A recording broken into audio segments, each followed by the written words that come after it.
Welcome back to the live Wicked Hangout stream, guys. We are continuing with the Rachelle Waterman case.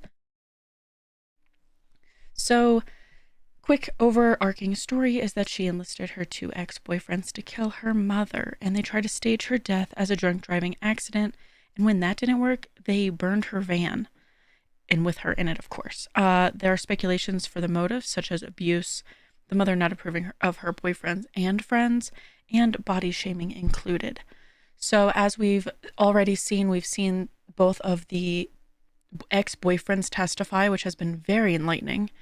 And today we're going to try and watch the defendant's interview. I say try because the audio is not great, so bear with me. I have 3 suppressions on it, so hopefully on your guys' end it's going to sound all right. So let's get started with that. And yeah, bear with me as I try to, get the audio to sound somewhat decent on your guys' end.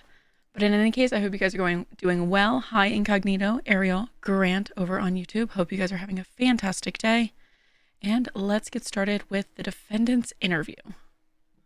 Okay, we went off tape for a little bit. We had to change batteries in the recorder. Looks like we're working now. I want to stop and do a test real quick to make sure. Slow down. Hold on this for a minute.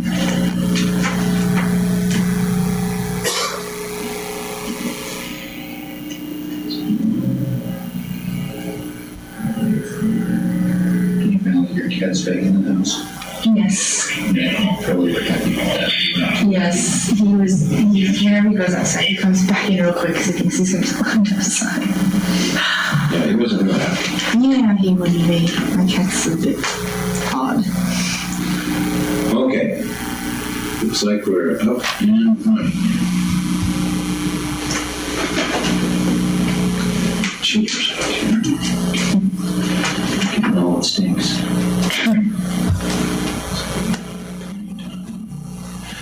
All right. What we have is a laundry list of questions we need to ask you. Like, what have to do with kind of your mom's behavior. Kind of the fancy term for it is called victimology. But anyway, it's what's her lifestyle, who she associated with, things like that we're trying to find out. And then so kind of some of the dynamics of the family and her lifestyle. Okay. So that's kind of where we want to start, and then we'll move on to other things. First of all, your mom was, she's in the late 40s, right? Yes.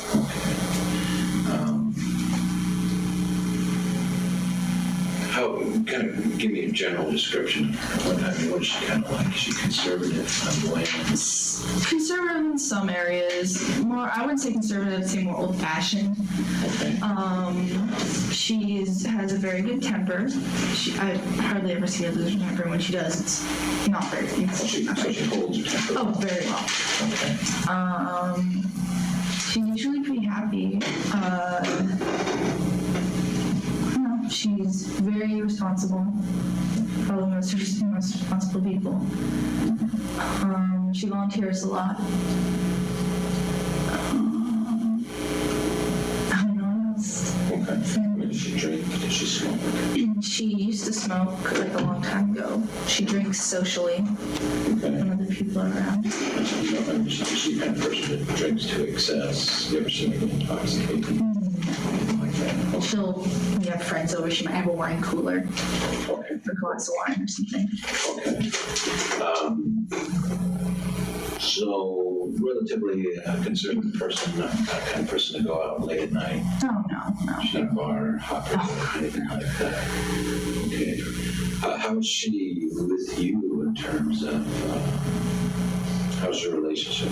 It's pretty good. I mean, we have our normal teenage mother-daughter stuff. She doesn't like my black fingernail polish and that kind of thing. But we have a good relationship. We talk actually a lot compared to what I know about my friends and their mothers. Okay. So she's somebody you confide in a lot? Yeah, I do confide in her. Does she confide in you with things? Probably not as much as I do with her, but she does. Okay. So I mean, if she had a problem, she would talk to you about it. Depending on what it was about, I'd say. Just like the subject matter. Yeah. Like what would be subjects she wouldn't talk to you about? Things with my dad, maybe. That's the only thing I can think of. Okay. How was the things relationship with her and your dad? Good, as far as I know. Okay. Any issues along the lines of, infidelity? Well, as I mentioned before, I heard rumors, but that's about it. Good. Because, we've been talking with everybody we can think of. Yeah. And some of the people that know you, said that you told them about potential problems with your dad and or your mom having affairs with somebody else. Well, yeah, because I'd heard some stuff and I'd asked them, have you heard anything? Because I kind of like to know what's going on, but I mean, nothing was known for sure. Okay, so you didn't have knowledge of these things, or you don't know of like a third person involved? I don't know, I don't know for sure any specific people or anything. I just, heard some stuff, had a hunch or two, and just kind of, I don't know. So what's your hunch? I don't know. I think maybe my dad was just, going out at, staying really late at work, more than normal, going out for long drives, like that he just kind of started up the last few months that he hasn't really done before. This is currently? Yeah, in the last few months or so, which he hasn't really done before. Just odd behavior for him. Okay. Or out of the ordinary. Yeah. Who are your mom's closest friends? Who's somebody that she would talk to? Dawn and Lorraine. Both of them or just Lorraine? Lorraine more than Dawn, I'd say, probably. More just Lorraine. Yeah, it's usually easier for Yeah, women. Totally. Yeah. Okay. All right. Any other dynamics in the household you should know about? Anything else going on in her life? I mean, as you know, we go to the computers and those. Is anybody does she chat? Does she email? She gets emails from her family and school. That's about it. She doesn't chat. She hardly knows how to save a picture off. She doesn't know how to save a picture off a file. I don't think she'd figure out how to chat. But she doesn't chat. Does she surf the net? Anything like that? Not unless she has a reason, like looking for airline tickets. But, I mean, it's not a hobby of Oh, no. her, not a pastime. Okay.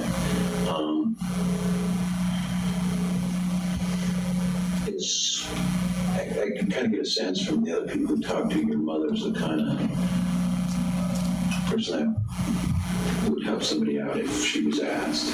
Yeah, she would. Is she the kind of person that if somebody called in the middle of the night and it was a friend or acquaintance and said, hey, I need your help with something, could you come over? Or If it was a friend, she would. Maybe not an acquaintance, but a friend. Okay. Definitely. Okay. When she goes out of the house, what does she carry with her? What's her normal? The purse. That's about it. What's the purse? It's kind of a medium brown, about this big, leather, lots of pockets. It's pretty full. Is that the only one she has? Yeah. What kind of stuff is she carrying? Just keys, checkbook, wallet, tissue, makeup, kind of stuff. What does your wallet look like? It matches the purse, actually, same light brown, probably about the size of a checkbook, but thicker. Does it have a brand name or anything? Like, is it a fancy brand wallet? No. I really don't. I saw a picture of it, and it looks like it's nice, well constructed. And No, I think she just gets it from JCPenney's, so. Yeah, we saw the purse in the picture, but we haven't seen the wallet. It was kind of like a checkbook wallet. Yeah, it's about that size, but thicker. Anything else unique she carries in there? Just, Like a charm, like some jewelry. no, she wears her jewelry. Well, no, she wears it during the day, but she takes it off when she gets home. Including her, like a wedding band. Yeah, she takes that stuff off. She doesn't wear any jewelry around the house. No. Okay. But does she normally put it on? She puts it on like when she goes to school or to work. But in an emergency, would she stop to do? She would just go. Yeah. Where does she normally store her purse? In the little food closet thing in the kitchen. The one that's right next to the phone. The little cabinet. Well, there's the phone, the little desk there. Yeah, and then there's a little closet thing next to it. Oh, okay. In there, on the bottom. Does she ever leave it in the car? No. She usually brings it up. I can't remember her leaving it in the car. You've had a chance now to look around the house, now since yesterday. Is there anything missing other than the stuff that we took? You know, anything out of the ordinary, anything disturbed, anything missing, any of her stuff missing? That I noticed. Okay. We noticed something kind of peculiar, and we don't know what it means, but as we searched through the house, we looked through everybody's stuff just to see what we could find, and we kind of noticed that she has no underwear. Where does she keep them? It was in the wash. I saw some in the wash. She only has a few pairs. I have no idea. It just struck me so as we look for things, we know what's normal, what's not, what's in there and should be. Yeah. You know, as we go through the drawers, you know, okay, there's the normal things that people have: socks, in one's case, you know, brassieres, skirts, shirts. Yeah. No underpants. I did see a lot in the laundry when we just cleared it out. The stuff that was on the table or in the machine. Both, I think. I saw some in both. Okay. Yeah, just curious. I don't know how much underwear she possesses. Oh, do you do the laundry? Does mom do the laundry? I do my laundry, and when my brother's home, I do his. My mom does. Night City. He doesn't do his laundry. He didn't do his laundry until he got to college. He probably ruined half his clothes. Really? My mom does hers and my father's laundry. Okay. And occasionally I'll help out and fold hers and dad's. No, so it sounds like your mom doesn't use the computer a whole lot. Does your dad use it a whole lot? Semi. He uses his laptop sometimes for work stuff or checking email, but I don't really know much. I take it you're like my kids. I'm a computer geek. I'm a nerd. So what kind of programs do you use? Just, chatting stuff, the internet, solitaire. What programs do you use to chat with MSN? MSN, pretty much. Use Yahoo or the other ones? I haven't used them in a long time. Okay. And Hotmail? Yeah, I have Hotmail. Okay. And your browser, what kind of browser do you use? NARCISSA_21. CISSA. _21 at hotmail.com.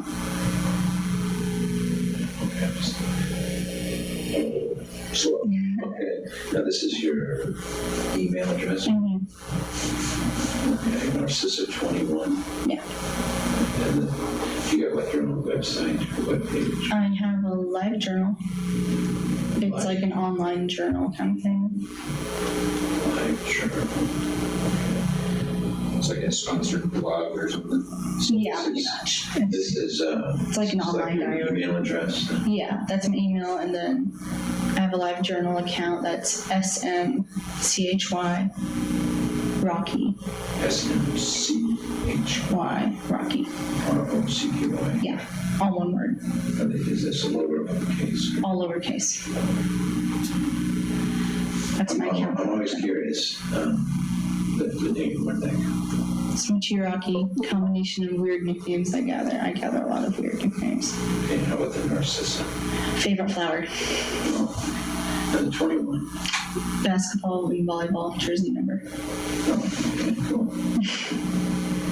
I'm not very unique, I know. No, it's always fascinating. My wife's email address is Gypsy9Fish, and her maiden name is Fisher. She's moved 9 times with me. And Gypsy, we've been all over this day. That's clever. So that always It's interesting. interesting to find out. I like my friends who's just confused at how they'll let it go. Okay.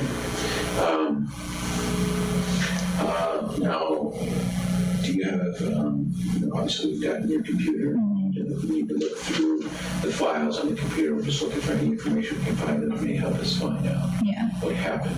Do you have anything that's in usernames and passwords? To get into my, I have new Windows XP where you have to, when you sign on, you have to sign to different users. Right. My user is all one word, Craig Sucks. Lowercase. Yeah. CRAIGSUCK. That's, yeah. And that's your username? That's the password for my user. My user, you'll just see it. It just says Rachelle and you can click on it. I see. Keep writing Rachel. Rachelle, Craig Sucks is your password. Do you have any encrypted or any protected files? Yeah, I didn't notice any. Do you have any external storage or any disks with any information? Do you save your emails? Unless it's something really funny. Do you customize your system so that you can save your chat, or is it? I don't save them. Okay, is it on the default setting, or do you customize anything at all? I don't think it was on default. Because it tells you if you want to, the very first time you use the account, it'll ask you if you want to save the conversation. It never asked me that, and I look under settings because I was curious, and it never said anything about it. So, I'm pretty sure it doesn't save it at least, or else my memory would be down a lot. Okay. So, as far as you know, you don't save anything. Yeah. The only thing that's really on there, I got, pictures, some scan drawings, schoolwork, music, games. That's about it. Photo software. Okay, who's your internet provider? Excite. Excite? Yeah, the homepage you mean. The homepage, yeah. Excite. EX? CITE, I think. Or is it X? EXCITE? I think so. Excite is the server. Yeah. So, we have a search warrant that allows us to do that. I just want to make sure. Is there anything you would be embarrassed for us to come across, or any problems? There's probably some female conversations in my chat. Even going into Hotmail and getting my chat logs. Yeah. There's probably some female conversations. Probably embarrassing. Okay. Well, we're adults. You're almost adults. Yeah. We're not even judging. We understand life and how it works and all those things. And our goal is to find out what happened to you. Yeah. We're not trying to embarrass or hurt anybody. And anything we find will be confidential. Anything like that. Have you ever noticed that your mother or father have saved anything, or any passwords or usernames they have, anything like that at all? They really are pretty open about it. Don't really.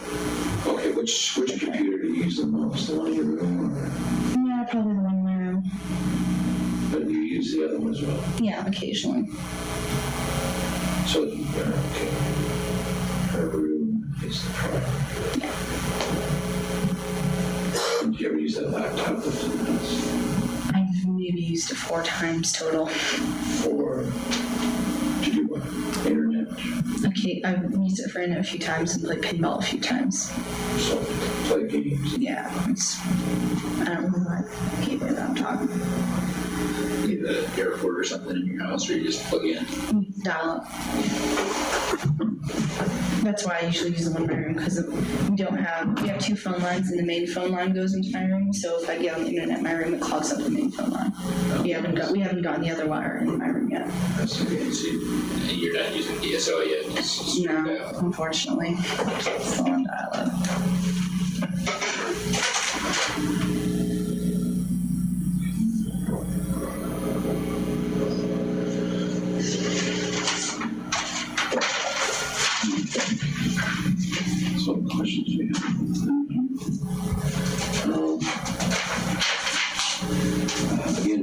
getting back to relationships, who's the, phrases, who's kind of the boss of the house? Who kind of tells you what to do or is responsible for you? My mom. Your mom, your dad, is that what She does some, but Okay, so mom is the primary person you deal with. yeah. And you've kind of alluded to it. We've kind of gotten some information from other sources. There's been a little friction between you and your mother. A little, just over this and that, but What are the bones of contention? that Jason fellow, like, we were friends for a while and we had kind of talked about being together, but I don't know, depending on who you ask, we went out. And then again, I've also had 4 abortions apparently. So it depends on who you talk to. And then we realized that, you know, age difference is too great. And then my mom found out later and she's like, you're talking to an older guy. And I was like, hmm. So it was just kind of, she was a bit shocked, I guess, that I was talking to this older guy about that kind of thing, even though it was very brief. Okay. So how did that make you feel? I totally understood her position. I mean, I would be the exact same way if I had a daughter. But I mean, I agree with her. I mean, How do you feel about your mom's role in your life? I mean, obviously we were teens once. I have teenagers. I know sometimes there's resentment. well, I mean, sometimes I don't agree with why I can't go out with my friends, but I know she's pretty fair and she's open-minded. Any other relationships you've had that she's disapproved of?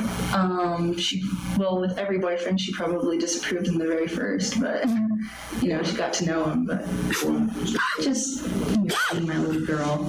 She didn't like Kelly because he had an eyebrow ring and a tattoo. Kelly Carlson, the guy that took my ex-boyfriend from Thorn Bay.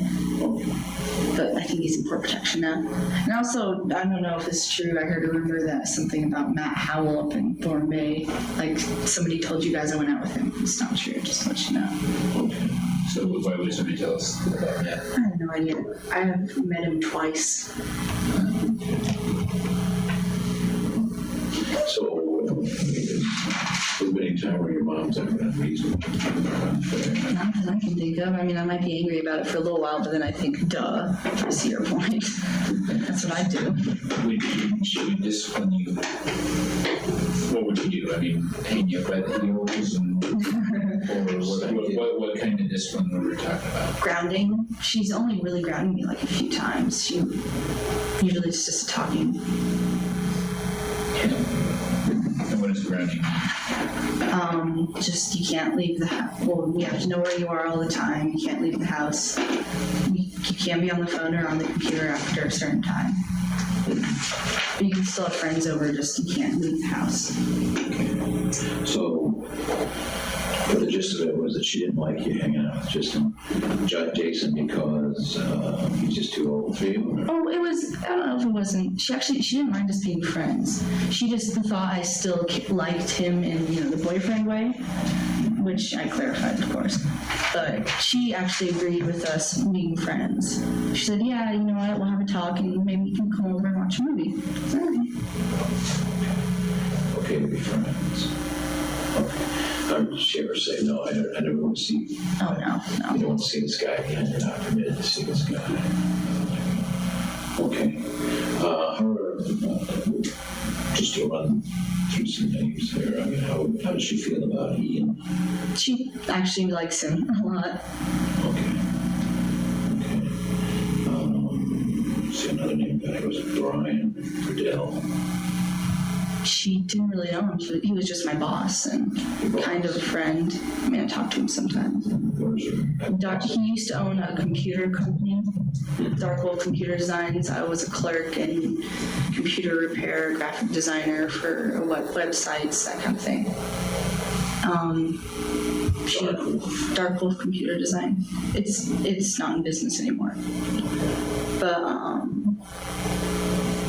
don't know. I mean, I think she thought he was a little strange, but like not in a bad way, just, but she seemed he was polite, so she thought he was a polite guy.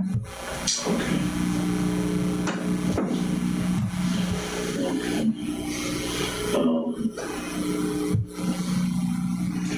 Any other general stuff you want to ask?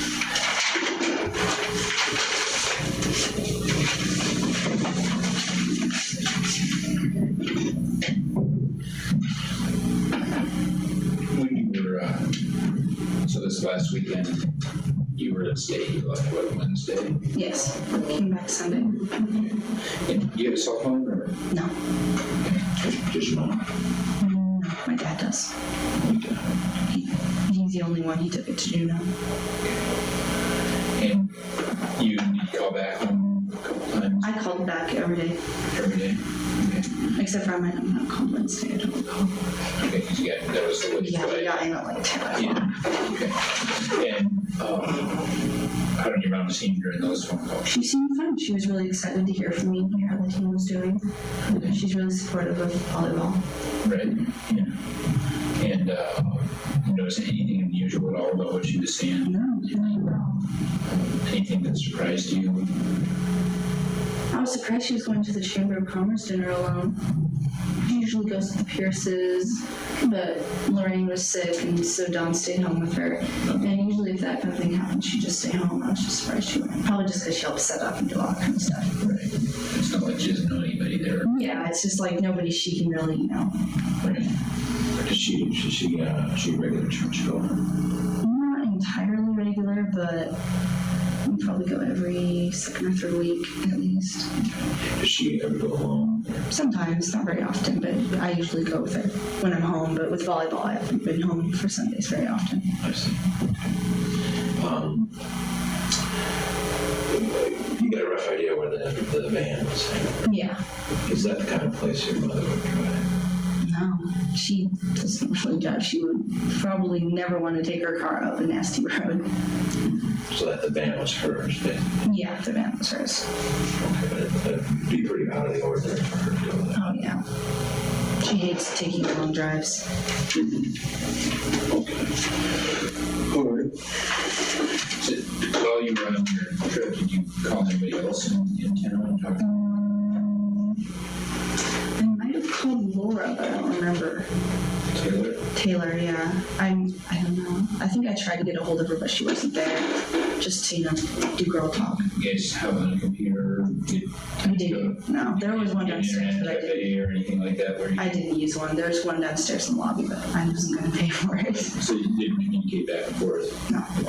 while you were there but did talk to your mom? Yeah. And that was about, what, 5:15 you told us Saturday or Saturday. so?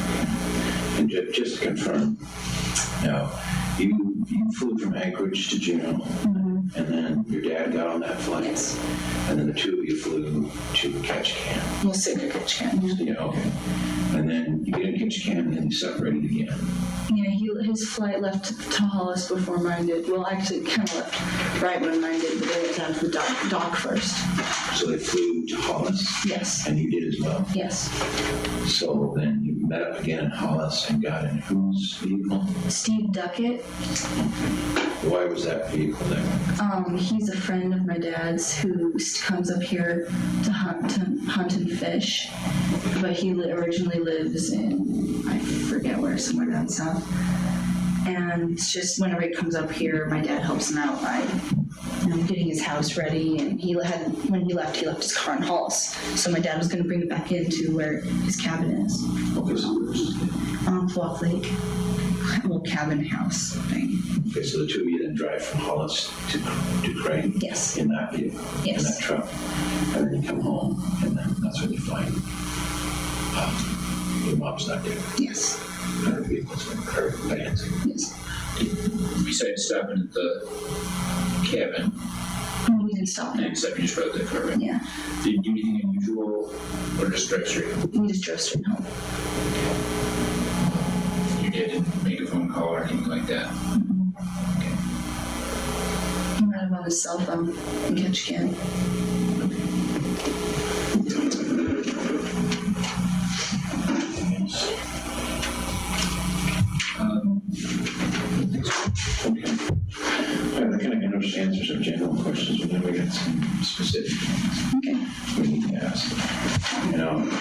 I'll throw this out at first, just so you understand where we're coming from.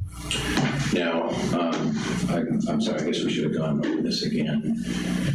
You know, we had talked before, and you understand, you know, you have a right to have a parent here if Yes. you so desire. And as your father mentioned when I picked you up earlier today, that you were all right with coming here alone and doing Yes. trips and all that stuff, and you've got no problem talking to us now alone. Okay, you understand you don't have to talk to us if you don't want to. You can leave anytime you want. We're here in this room just for privacy's sake only. Yes. And if you want to go, we'll gladly give you a ride home. Okay. Or you can leave on foot, whatever you'd like to do.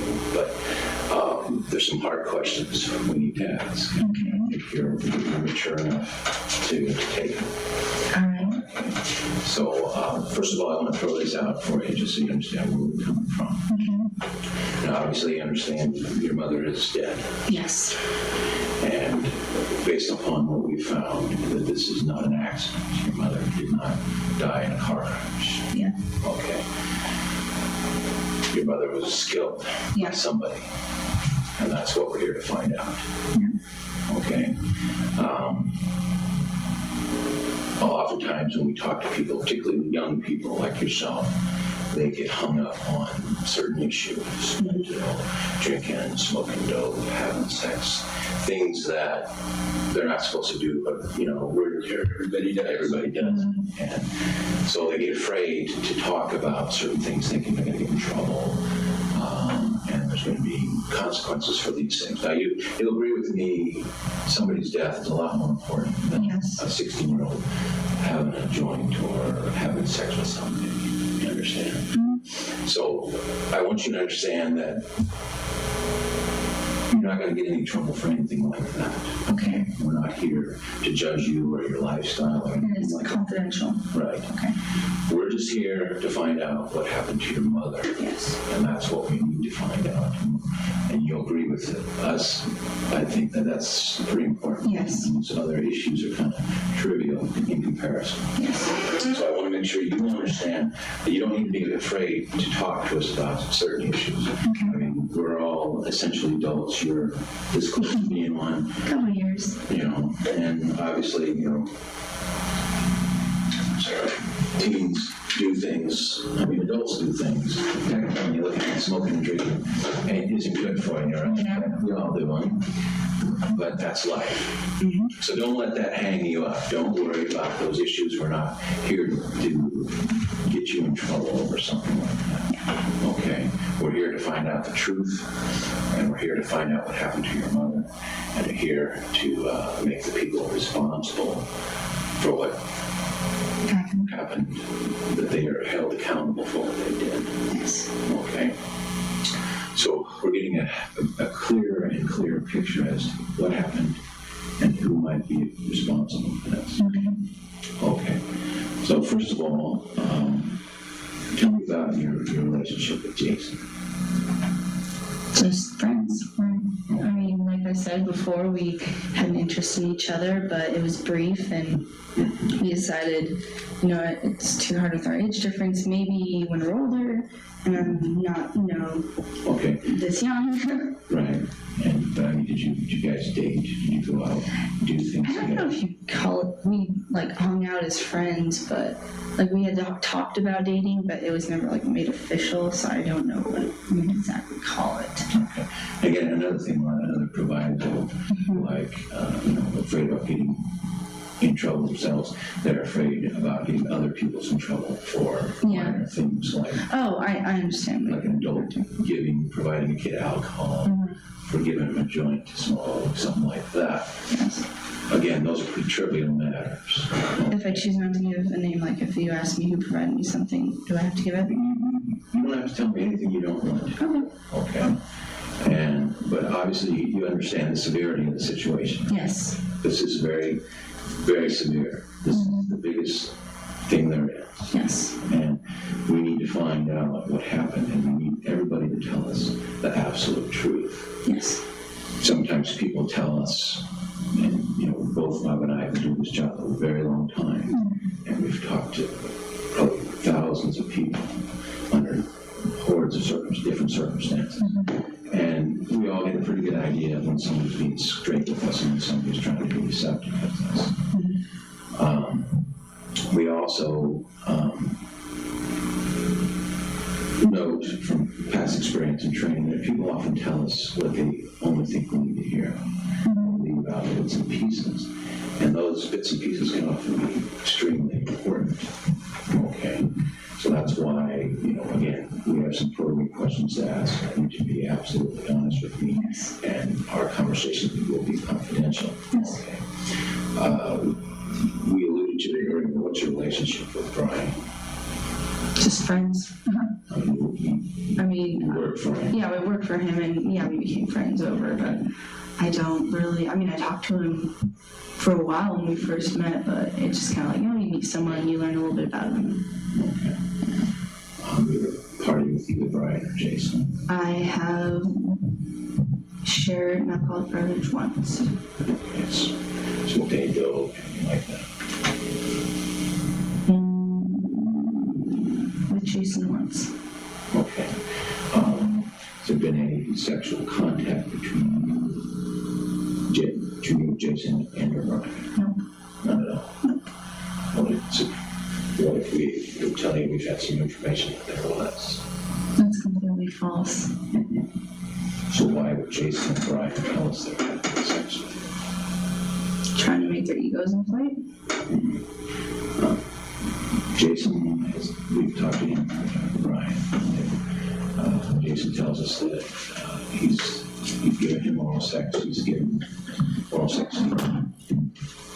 Has that ever happened? No. Once. Have you ever kissed, made out? Kiss on the cheek? Has he ever touched your breasts or your butt? No. So there's been no sex? No sex. Not whatsoever. Nope. And why would he tell us? I have no idea. Why would Brian tell us basically the same thing? That's really gross because I've never had any interest in him whatsoever. I know he had a crush on me at one point. Or actually, I don't even know if he still does, but. What kind of crush? She's cool, but I don't think he'd ever pursue it. He probably the age thing and just because when I met him, I was dating his friend, Who is? Ian. That's how I met both of them. I was dating Ian at the time. So Brian is friends with Ian. Yes. Okay. So they're lying to us. Or something's happening. Why would they do that? I don't know. Okay. Why would you make statements to people about, don't tell them about Jason, to the police? I can't think of anything why I would say this because there's nothing about him I need to hide. Like I said, you understand? Very important. Yes, I completely That understand. you're honest with us. Yes. We're not here to judge you. We're not here to get you in trouble. Yes. We just need to know if this is true or not. Yes. Yes, what? I know that you need to know the truth and I'm not going to get in trouble. Okay, but have you had any kind of sexual relations with Jason and Brian? No. Okay. So just to back up for a minute. So we spent, 14 hours going through your house. We know everything that's in there. We looked at every scrap of paper in your house. We looked at everything. We're going to look at every scrap of paper, everything that's on your computer. We haven't done that yet. We're going to. We've talked to, I don't know, 35, 40 people in the last 4 days about these things. We've talked to the people involved. They've told us different stories. We don't care. I'm not a gossip. You've never heard a word of gossip out of my mouth. No, I don't know. I don't tell things to my family. I don't tell things to other people that happen here. That's not what I do. This is between you and me and Randy. And the reason we need to know this will become evident shortly. Okay. But we need to know this. And we're not judging you. And people make mistakes. They make wrong choices in their lives. Stuff happens. I've done things I was embarrassed about and don't want to admit to in my life. And particularly when you're younger, you seem to make these mistakes more frequently. And it's no big deal. Like I said, we're not here to judge you. We're not here to dig up the dirt on Rachelle. We're not here to slime you. Okay? But it's important that we know the truth as I'll explain to you in a little bit, but we need to know these things, and we're not going to broadcast it to the world. We're not going to tell it to your father, to your best friend, okay? Bob and I are professionals. Bob lives in this community. He knows everybody, but he's a professional. He's not going to talk to folks. We don't talk to this stuff with our lives. We just don't break that professional code, right? And it's for a very good reason, okay? But I know it's kind of difficult sometimes because we're adults and the profession we're in to be completely honest with it. But it's very important in terms of the investigation about finding out what happened to your mother, that we know what's going on with you and certain people. So how many times total have you had relations, sexual relations with Jason? It's been less than 5. Yes. Okay. When did these incidents occur? In like place and time. If you recall those, yes. Because they could be of importance. Once in his truck. I don't remember what time. It was probably evening. Once in the bathroom of the building where I used to work. At the Wolf Yeah. computer. Okay. And once at his house. And once.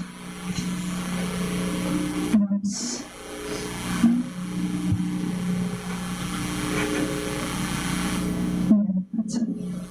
Okay.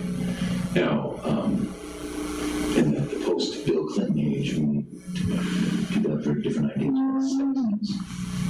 What exactly did you guys do?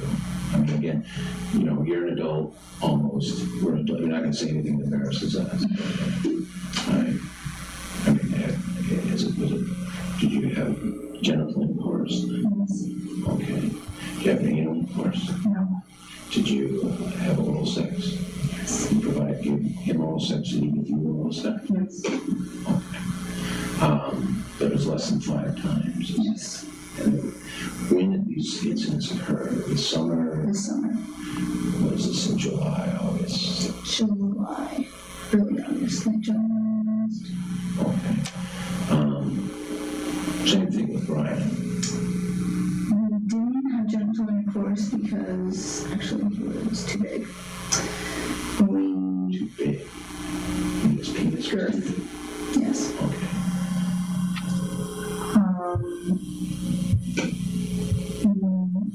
I provided oral sex. We fooled around, I guess you'd say, and that's it. Well, I mean, fooling around covers a lot of ground. I mean, what specifically? I understand we're not trying to be dirty old man. This doesn't Yes. this doesn't thrill us any more than it thrills you. Okay. But we kind of didn't know exactly what happened. I take it he touched parts of you, you touched parts of him. But just once. Okay, where did this incident happen? It was home. Where? It was old home. I'm saying that Okay, when was this? last spring. That's out at an 8.5 mile runway up the road. Yeah. Okay. All right. Well, I appreciate you being honest with me. Okay. I know it's a difficult thing to say, but like I said, we figured you were mature enough to deal with this, and this is kind of the baggage that comes with being an adult, Rachelle. Yeah. And we wouldn't be talking to you like this if we didn't think you could handle it. Okay. I think you're grown up enough to understand. Okay. So basically, it sounds like these encounters occurred. In the past, it's not. It's done now. Done, over with. We're just friends. Okay. Did you give Jason any reason to believe that you were, obviously in sex together, but you were interested in a long-term relationship with her? At first, I didn't realize the age difference might be too much of a hassle at this point, and we could be together, but maybe sometime in the future. No, this. Like after I was in college, 18. Okay. But is this because you came to this conclusion yourselves or from Yes. outside influences? We came to this conclusion ourselves. Was your Before my mother found out, mom found out you guys were having sex? she found out that we had interests in each other. Okay. And what was her feelings about that? She disapproved, of course, but that was after she found out after we had decided that it wasn't going to work. Not to get off the track too far, but some of the things we found in the house was some letters from Ian to you. Yes. It's like your mom's had seized them again. Sounds like Ian and you were having a relationship as well. At the time of the letters. Yeah. Yes. And you were sexually active with him as well. Yes. Okay, that's over now. That was a long time ago. Okay. We also found some emails that your dad had collected, and apparently you were getting some pretty nasty emails from another guy, and what's his name? Robin. Saying he wanted to have oral sex with you or something like that. Is that true? Yes. What was that all about? Just, I don't know. We never really did do anything. We just talked. Okay. About sex? Yes. Okay. But you didn't have sex with him? No. Okay. Okay, now, again, don't feel bad. We're not judging you. You know, you're a normal teenage female. It's normal for you to have sexual desires. It's normal for you to act on them. Like we said before, sometimes we make bad mistakes. Sometimes we don't. Okay, that's part of growing up, right? We all learn from our mistakes. Okay. Well, again, I appreciate you telling me this. All right. And I appreciate you being honest with me. But again, you need to understand, you need to maintain this honesty. This is very important. Yes. Don't let your desire to protect somebody No, I can't. override doing the right thing. And I think you're the kind of person who wants to do the right thing. Obviously, you care very much for your mother, and you want to find out what happened to her, right? Now, I'm going to lay our cards on the table for you. What I'm about to tell you is information for you and you alone. And I need you to not talk to anybody about this, including your father. All right? We have developed evidence that indicates that Jason and Brian are responsible for your mother's death. All right? And we believe that somehow, probably very unwittingly, you are a catalyst in this whole incident. Okay? Now, I'm not blaming you for anything. I'm just saying there's a possibility that they may have misunderstood something you have said about relationships and disapproval of your mother and things along those lines that have motivated them to do this thing. Okay? Now, I understand you're a chatter, and I would assume that you've chatted a lot with Jason, right? Yes. Okay. Have you ever, now, understand, this is tough, but I need you to look at me. It'll take a second. Okay. It's very easy for people to misunderstand, you know, to misconstrue something. I mean, it happens every day, right? Yeah. Human beings are often, without even meaning to be so, we're kind of deceptive, or confusing, or ambiguous, right? Yeah. And it's very easy to misunderstand somebody and what they mean. And you could say something like, oh, I'm so mad at my mother, I wish someone would kill her, and not mean it. But someone would hear that and misunderstand and take it to mean she really wants this to happen. And I really want to help her, and I really want to do this for her because I really love her, and I really want her. And we needed to know about the sex and the relationship and all that. We're convinced Jason sees your relationship, the relationship with you much differently than you do. Okay? He thinks there's a lot more there than evidently there is. Is that true? I don't know. I mean, have you guys chatted, you've talked? I told him that our age difference is too much and it's too difficult. But has he ever said, well, I don't care, I still want you? He said, I wish that weren't true. true, but if that's what you want to be happy, I just want you to be happy, so, okay, friends. We agree. Okay. In any of your conversations, did you ever say anything about, you're mad at your mother, that she's running your life, you wish she was out of the picture? Well, I've said I've met her, but I've never said I wanted her gone. Well, I mean, again, words have lots of meaning, right? To one person, I want her out of my life means I want her to quit bothering me and let me be an adult. Yeah, I don't know. And to another person, it could mean eliminate her. Okay, and I'm not saying you did, okay? You understand?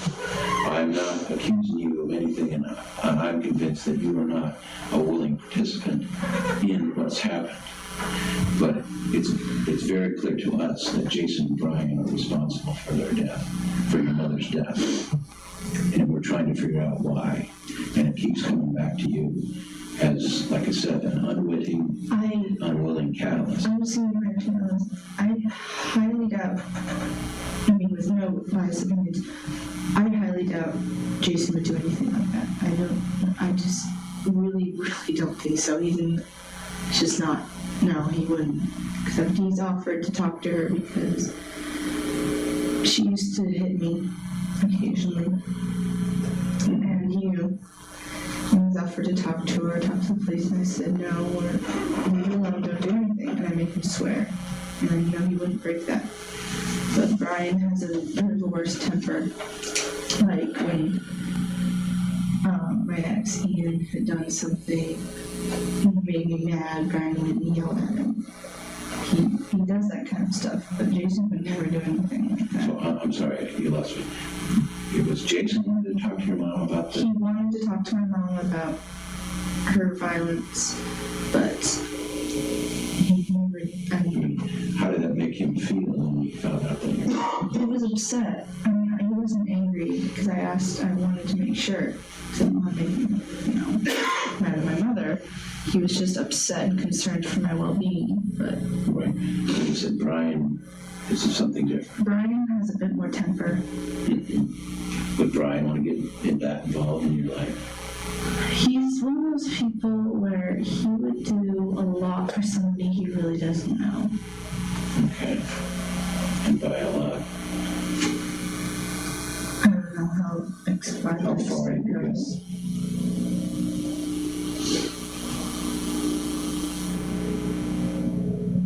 What would we do for somebody who doesn't know?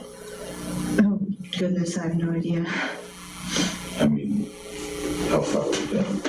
To be honest, he really is a very dedicated, loyal person. So, I mean, we're talking murder. He would kill somebody. Probably. If somebody has to get help, do it. Or even on his own. Even on his own. Is he upset about the fact that, you guys had sex? Was he upset about the fact that you cut him off, that you're not doing everything anymore? Nope. Admittedly, I dumped him, but How did that go?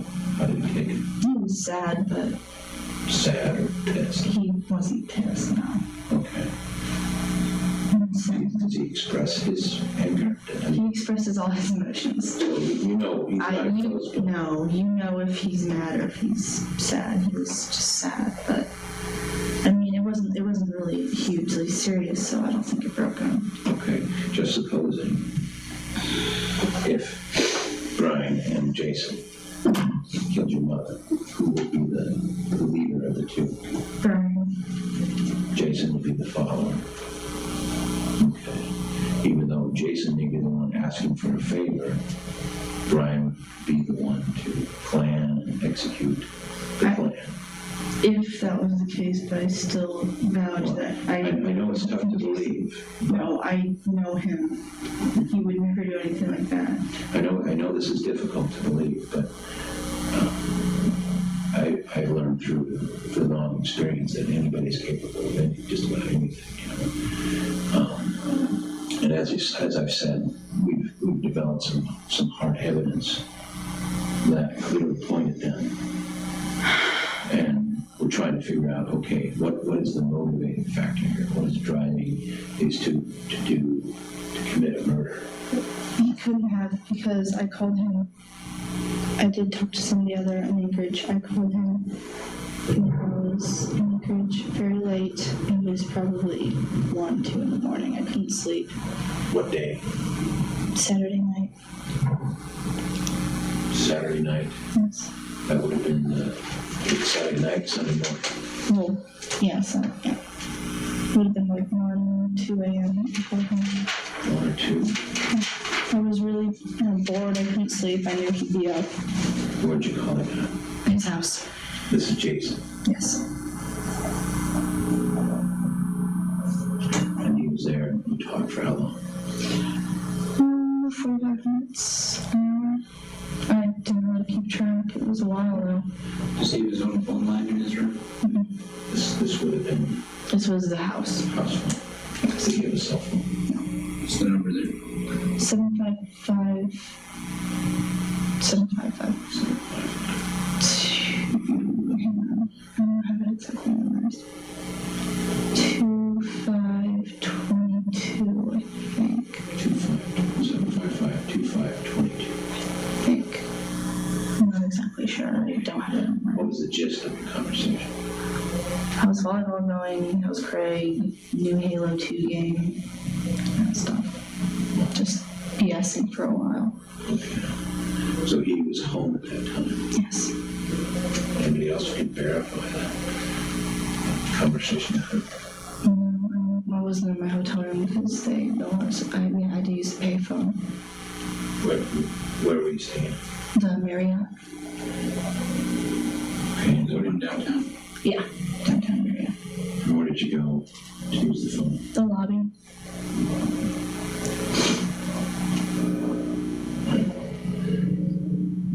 Okay. And again, you understand.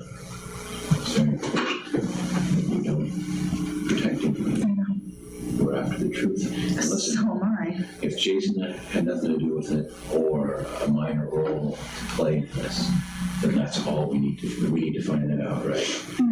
We need to find out who's the more culpable of the two. And if Jason is a follower and he had nothing to do, or minimal role to do with this, we need to know that. And you're protecting him is not helping you or your mother. I know. Okay. So you talked about 1 o'clock to 2 o'clock, around there. He was at home. What was he doing? Playing Halo. Yeah, video games. Did he say if Brian was there? I asked if anyone was there. I said no because he was going to have a friend over, but it just didn't work out. Okay. Did he say what his intentions were for the night? Go to bed after he was done playing video games. Okay. Did he say if he had any plans for the next day? Sit around at home. Video games. On the computer. He was going to go try and talk to John Wilburn because his uncle had just committed suicide. And their friend, and he wanted to go comfort him. All right. In your conversations with Brian or Jason, have you ever talked about the routine in your house? How I mean, which doors are locked, which doors aren't locked, anything like that? You ever brought that it's just not something bringing the conversation. up? That's what I'm trying to find out. Okay. Did you at any time ever express to either of these two guys that you were upset with your mother? The only thing I've ever said is maybe she likes how she's dumb, but nothing like I don't want her We've here. all said something like, Yeah. I could kill you for that. And of course we know I don't use those terms. you don't mean it. But you can see how someone could have misunderstood Yeah. a situation like that. And somebody, from what we found out, particularly about Brian, he's above all a 2-off level, right? Okay. And a personality like that can very easily misunderstand something Yeah. and go off the deep end, right? Yeah. I haven't talked to him online in God knows how long. Any chats or emails from him on your computer? Mm-mm. I haven't talked to him on the computer since April, June. He hasn't had computer access because he hasn't. For the business one, yeah. Well, yeah, and he lived on a boat for a while, and then Okay. And this is before or after your sexual encounter? After the sex? Yes. So this was like last winter? this was in spring. Okay. Okay. Well, let me tell you this. Okay, again, you gotta understand something here. Very, very important that this information doesn't leave this room. Yes. You cannot tell anybody, nobody, your friends, anybody. Jason reported tonight that he was assaulted. Claims he was at work. He went out to dump the trash. Somebody came up from behind him, grabbed him, put a knife to his throat, and said, "Stay away from Rachelle, or another accident will happen." We investigated this incident and we're convinced that it's 100% crapola. This did not happen. He made this up. Now, you're a smart person. Why would somebody do that? Why do you think they would make up a phony assault?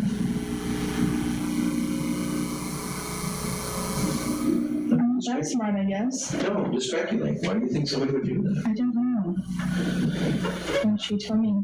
Okay. Well, I mean, you got your ear to go to the ground. This is a small town. Yes. The rumor mills have been generating, right? This is the talk of the town. I would imagine the mills are in overdrive. Yeah. And they're saying a lot about him. Okay, so I guess the way to put this is okay. People are looking at it and fingers are pointing at him. Let's dream up an assault to try to deflect blame for me. We're convinced that's what's happened. Okay. All right. But do you understand what I'm saying? Yeah. Why would he do that? Well, I know why. Cover his butt? To deflect blame. Okay. To dream up a mystery assailant. Wasn't me. It's this mystery guy. This didn't happen. This thing is below. He made it up. Okay. Okay, so don't. You had a real strong reaction. Well, of course, my friend has a knife to his throat. Well, it didn't happen. He's making this up. Has he ever done anything like this before? I've never known him to get angry, ever. He gets irritated when he doesn't get a cigarette, but that's about. Right.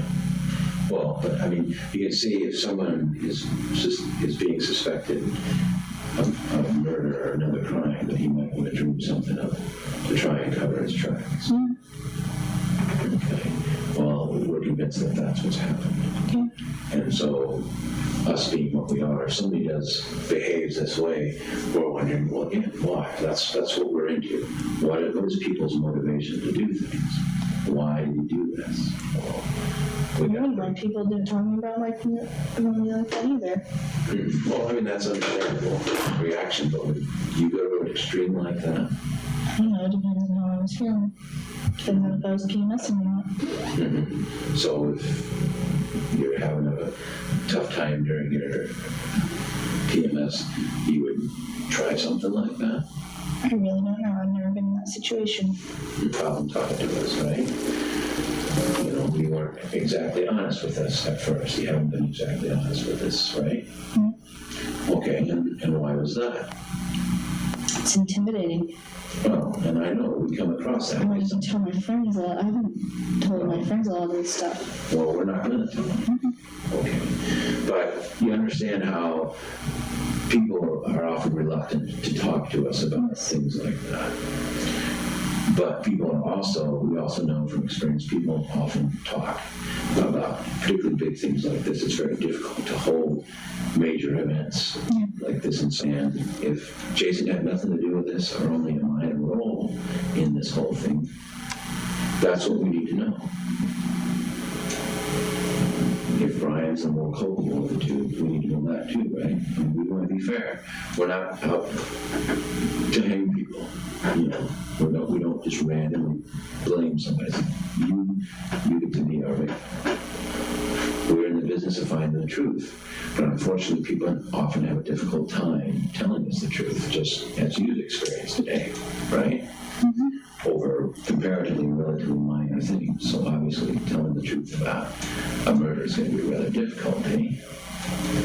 So that's what we're concerned about. We want to know the truth. We want to know exactly what Jason's role is in this and what Brian's role is in this.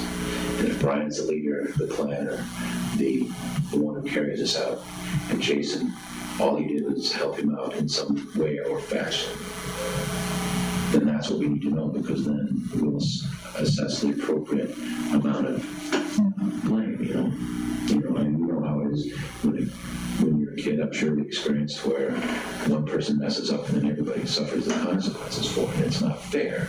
This is the person who's responsible, not me, but I'm being held accountable. So you understand where you're going. It's not the first time it's happened. Not to say that this would happen, but there's an old saying, two can keep a secret if one's dead.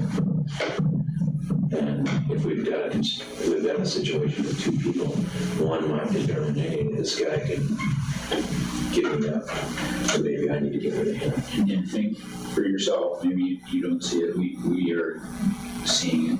What's going on outside this room and outside this building?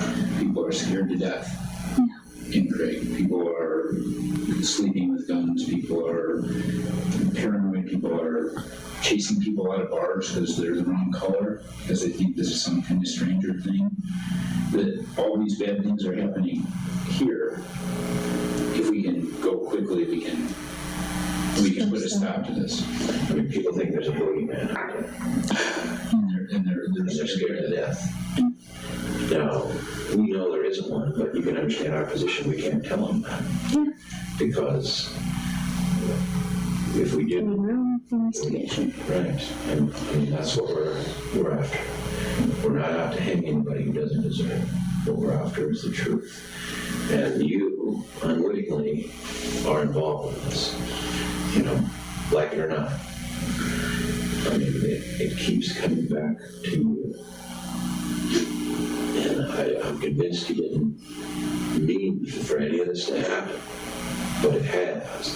For some reason, these two guys have totally misunderstood something you've told them or said or implied, and they've gone off the deep end.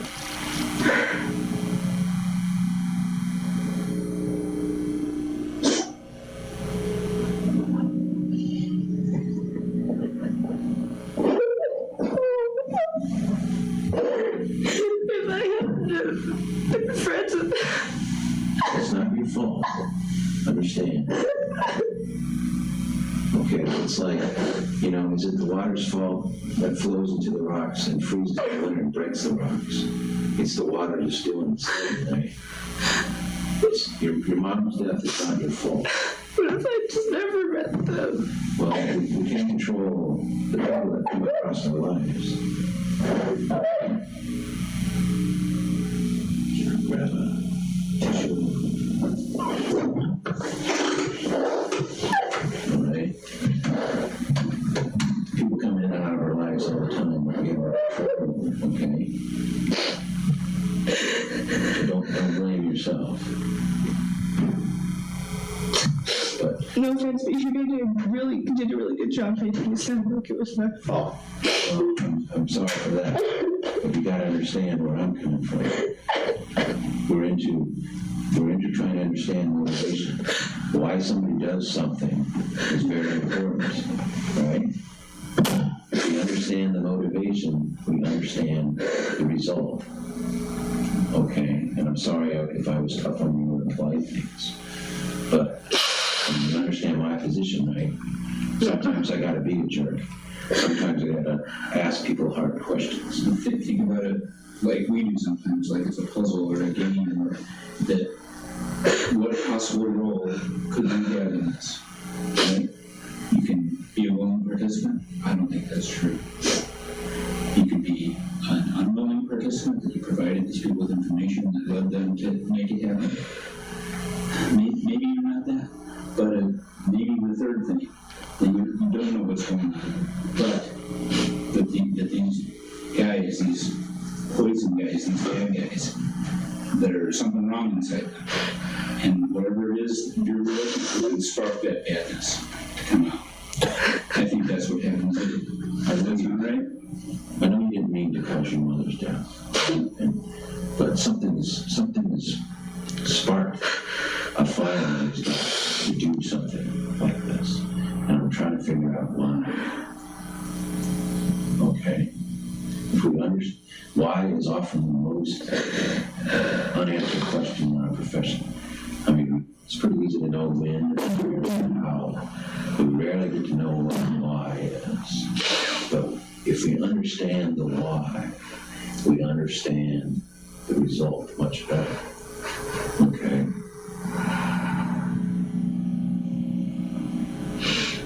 Is there anything at all you can think of that would have sparked, that you would have said or done or indicated, implied? So why do these guys want to get rid of your mother? Don't know. Why are we getting rid of all this trouble? I mean, your mom's never done anything to them other than disapprove of you being around them, right? Right? Right. Do you know if she's ever confronted either of them and told them to stay the hell away from my daughter? No.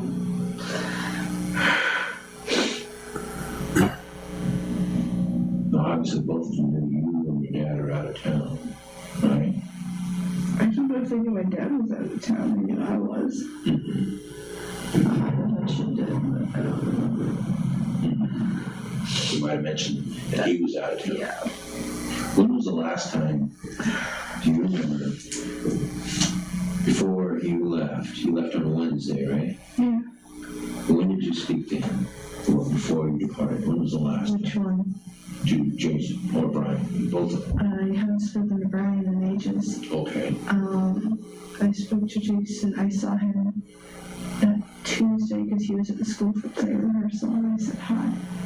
And he said, "Hope your trips go as well." I said, "Okay." Okay. Trip. So I'm leaving the next day for Anchorage. So he's in the play at school. I had community drama practices at the high school. Oh, okay. What play did he? And he plans to be earnest. Oh. What part is he? Dr. Chelsea. Okay. Just curious. Okay, so you had contact with him on Tuesday, Yes. and you told him, it was obvious there at that time, you're going to be gone. Yeah. Do you think you told him Dad was going to be gone too? I mentioned it like a while ago, but I really don't recall that life came up. Okay. Mm-hmm. The other day I was talking to your dad, and he said, I hope none of Rachelle's friends are involved in this. Why would he say something like that? I don't know. I mean, that's kind of out of the blue, something weird to say. Why would he suspect some of your friends? I don't know. No idea. And I think maybe she can be a bitch when it's really late working around. Okay, well, I mean, we all have things that set us off. You know, I mean, I'm sure my kids could tell plenty of stories of times when I get unreasonable. But, you know, we're people, Yeah. right? This thing you talked about, your mom hit you. Yeah. What My was? father didn't know. Okay, so what was that all about? She would just get mad. No, she didn't like my colors and black fingernail polish. Mm-hmm. She didn't like the fact that I'm Wiccan. Wiccan? Wiccan. What's that? It's just a religion that we believe it's kind of like hippie mixed with what you call magic. Okay. And believe the earth has spirits and perform spells and Okay. So she's upset with you about that stuff. yeah, she didn't. Okay. So how did she deal with it? She'd get angry and fight. Well, not really fight, but You know, she'd say, you shouldn't do that, la la la, lecture. And she'd hit me. Explain that. Slap you across the face, kick you in the shin. What do you mean? She's done different things. Once I was laying there and she came and hit me with a baseball bat on my legs. And she tried to push me down the stairs, but I caught myself. What else? She slap you, punch you. She pushed me down more. Pushed me to the thing. Did you push her back or something? I'm doing that to the coward. Did you tell Jason and Brian about these incidents? And my dad was told me she was abusive. Did you give any details about that? No, just, that she pushed me occasionally. I didn't really say exactly what happened. Do you think they got upset about that? You alluded to earlier. Yeah, upset. I really don't think they're angry because That Jason wanted to intervene. he just wanted to talk to her or talk to the police or something. He just wanted me to be safe from. When was the last time you met her?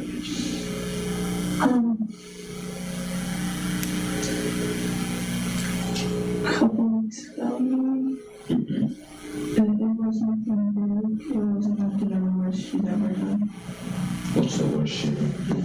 She came at me with a knife once. When was this? That was a long time ago. Like 5, 10, 15 years ago? How long? A year ago, maybe. Your dad around? What was the circumstances around that? And my dad wasn't home. That was right after she found out he and I were having sex. He was my first.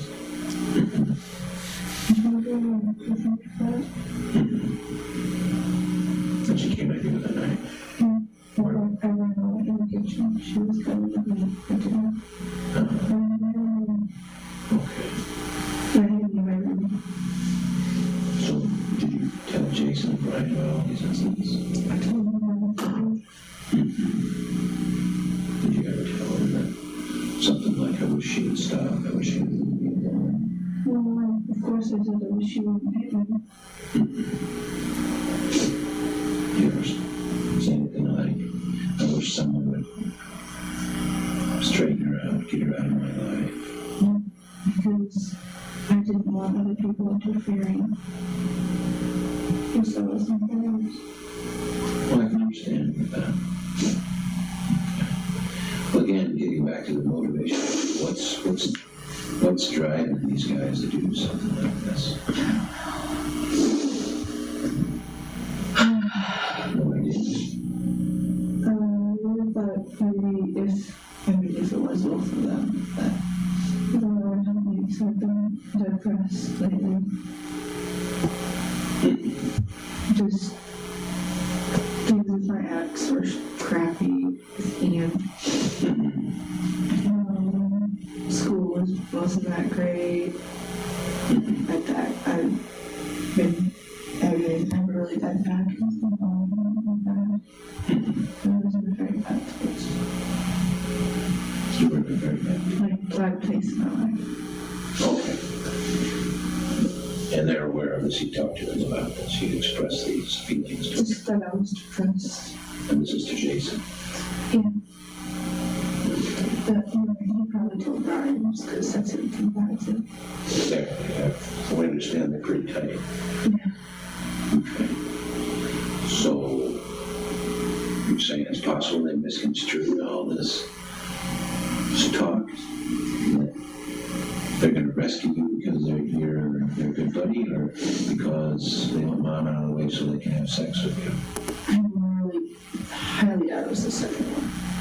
Okay. Well, you never know. People sex is a big motivator for sex, particularly young men. Sex is an incredible motivator. Yeah, but there's enough people on this island that's really not hard to find. Well, I know, but it's not. It's sometimes hard to find a nice looking 16-year-old girl to have sex with.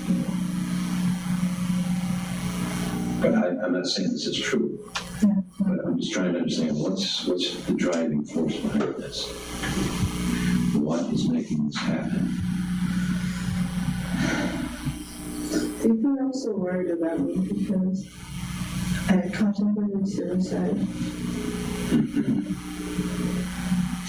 When did you articulate this to them? Or to Jason? A couple months ago. Well,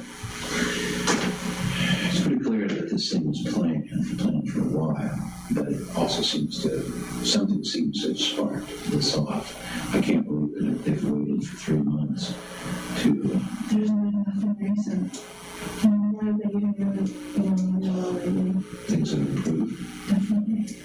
Okay, so then why did they pick this weekend? Just because you're gone and Dad's gone? When is another time you and your father have been out of town at the same time? I think there was another time a few months ago. What was going on then? I don't know. I think I had a volleyball tournament with some Girl Scouts thing or something. Big Brown spends the summers at camp a lot, doesn't she? And I go to Washington. So when we get back, I asked you to take a break for 2 reasons. One, so that the jury can have a break. The other is that. All right, we are going to continue with her interview. Let me just switch over videos. And as I do, I just was going to mention that, I think it's interesting that people say reckless things all the time, much less teenagers, of course, right? They say super reckless things that they don't mean all the time. But from everything we've seen so far with the boy's testimony and then now her interview, I do feel as though her involvement is more than just these statements. Like their focus is, well, what did you say to them in passing and things like that? But when you really think about all the planning that went into this crime, it's when I reflect back on my teenage years, I don't know what my parents' schedules were all the time, much less my friends had no idea what my parents' schedules were. So the fact that they were able to come up with all these plans and even that drive-by that they were planning on doing at like a stop sign, knowing where she was, when she was going to be there, and everything like that, they had to get that information from somebody. And I doubt, Rachelle had absolutely no idea why they're asking all these questions and asking about the layout of her home and things like that, So I do feel like she was definitely part of the actual planning from what we've heard so far. Nothing's really showing otherwise that she had no idea about what was coming for her mom's fate from her friends. Okay, so you had contact with him on Tuesday. Yes. You told him it was August there at the time. You were going to go. Do you think you told him Dad was going to be gone? I mentioned it like a while ago, but I really don't recall that it might come up.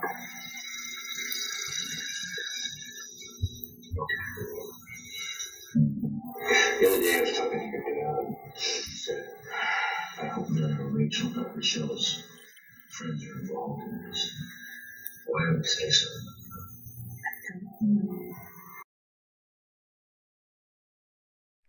Okay, give me 1 second. That audio is a lot worse. That high pitch is going to kill me. Give me 1 second to open up the other one.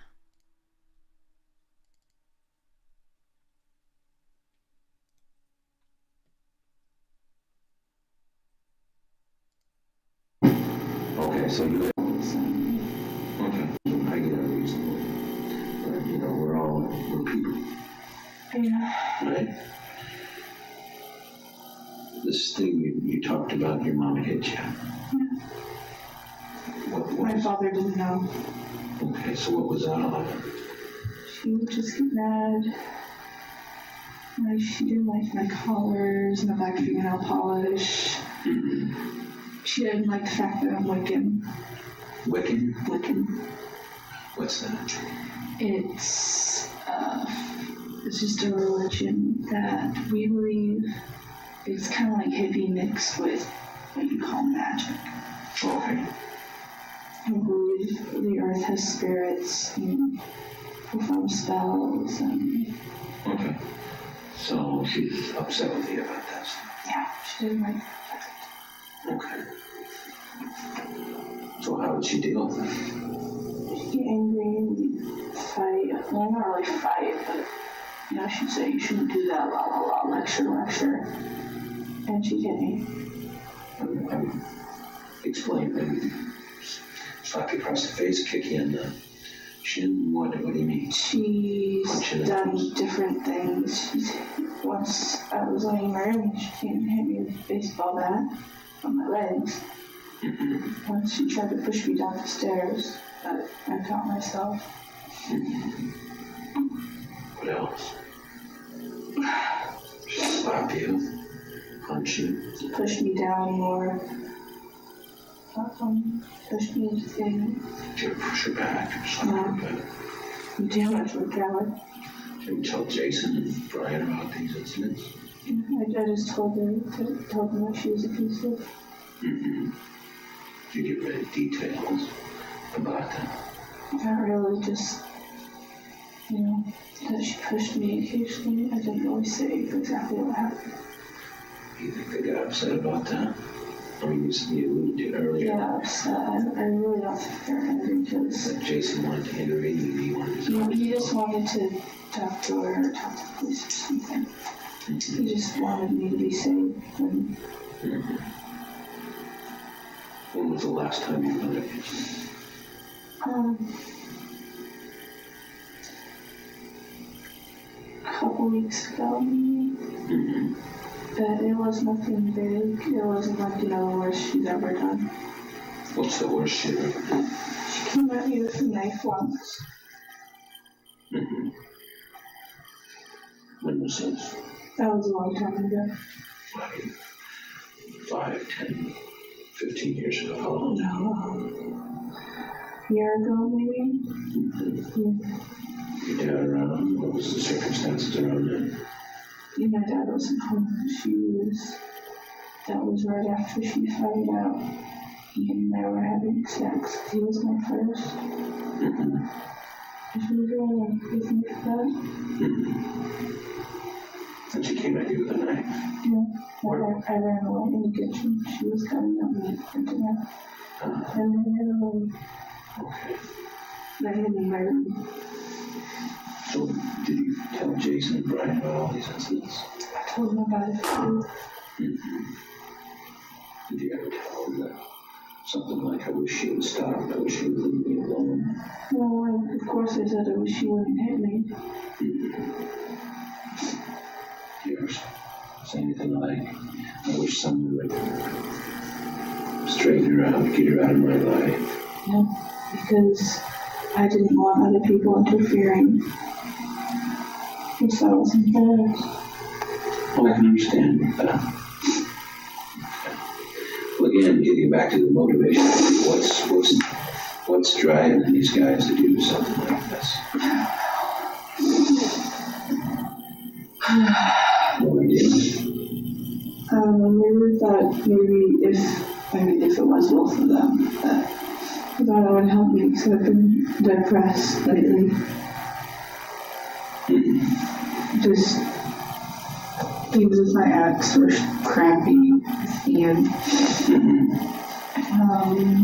school wasn't that great. I've been aggravated. I have a really bad back, and it's been bothering me really bad. So I was in a very bad place. You were in a very bad. Like, bad place in my life. Okay. And they're aware of this. He talked to them about this. He expressed these feelings. Just that I was depressed. And this is to Jason. Yeah. But, he probably told Brian just because that's who confides in. We understand they're pretty tight. Yeah. Okay. So, you're saying it's possible they misconstrued all this talk? They're going to rescue you because they're good buddy, or because they want mom out of the way so they can have sex with you? I really highly doubt it was the second one. Well, you never know. People say sex is a big motivator for sex, particularly young men. Sex is an incredible motivator. Yeah, there's enough people on this island that's really not a hard thing to find. Well, I know, but it's not. It's sometimes hard to find a nice looking 16-year-old girl to have sex with. But I'm not saying this is true. Yeah. But I'm just trying to understand what's the driving force behind this. What is making this happen? I think I'm also worried about me because I contemplated suicide. Mm-hmm. When did you articulate this to them? Or to Jason? A couple months ago. Well, it's pretty clear that this thing was planned for a while, but it also something seems to have sparked this off. I can't believe that they've waited for 3 months to... There's been nothing recent. I might have been doing really well lately. Things have improved. Definitely. Okay, so then why? Why did they pick this weekend? Just because you're gone and Dad's gone? I mean, when is another time you and your father were out of town at the same time? I think there was one other time a few months ago. What was going on then? I don't know. I think I had a volleyball turkey with some Girl Scout thing or something. Big Ron spends the summers at the town a lot, doesn't she? Yeah, her and I go down to Washington. So when did you get back? Early August 9th or something.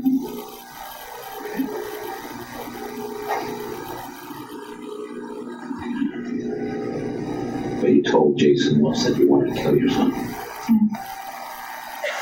You say why? Did you say anything like I'm the driver back crazy? You want to kill It's us? just my life is crappy, everything's going on, that kind of teenage melodrama bullshit.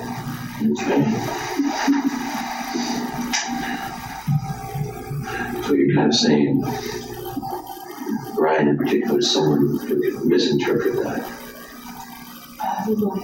That's when it surprised me, but I don't know how far to take it. Okay.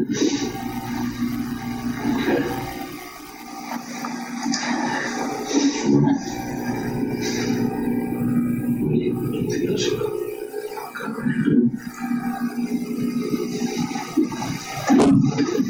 I'd like to take a little break. Is there more? Well, I mean, there's always more. I'd like to get it over with, please. Okay.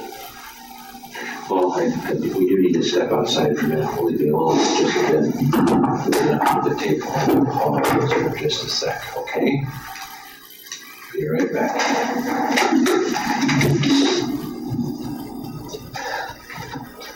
See anything I can get you when we're out.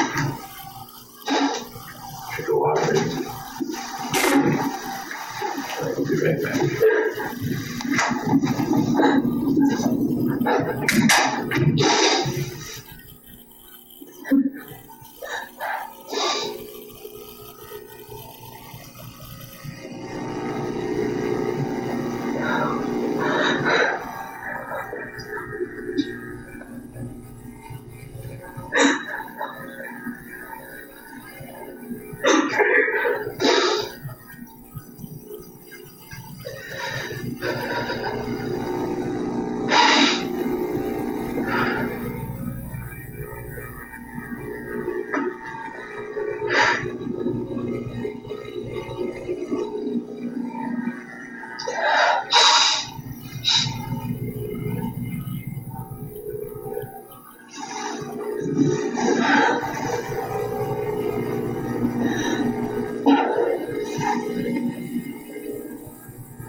How you doing?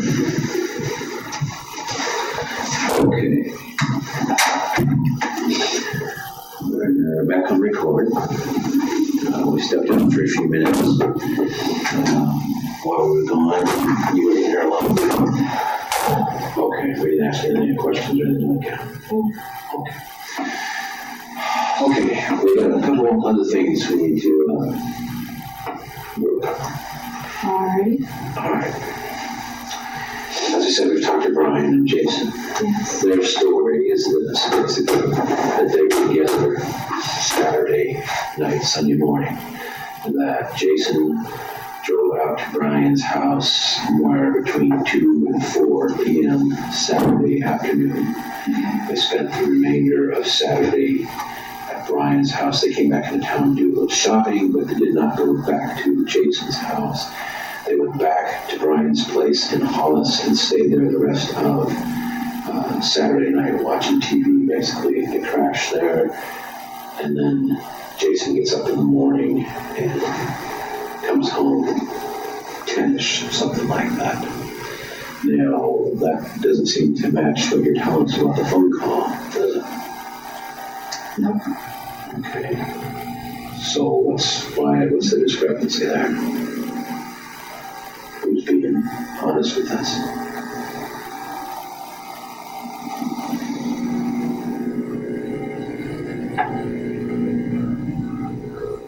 Did you call him? No. Okay.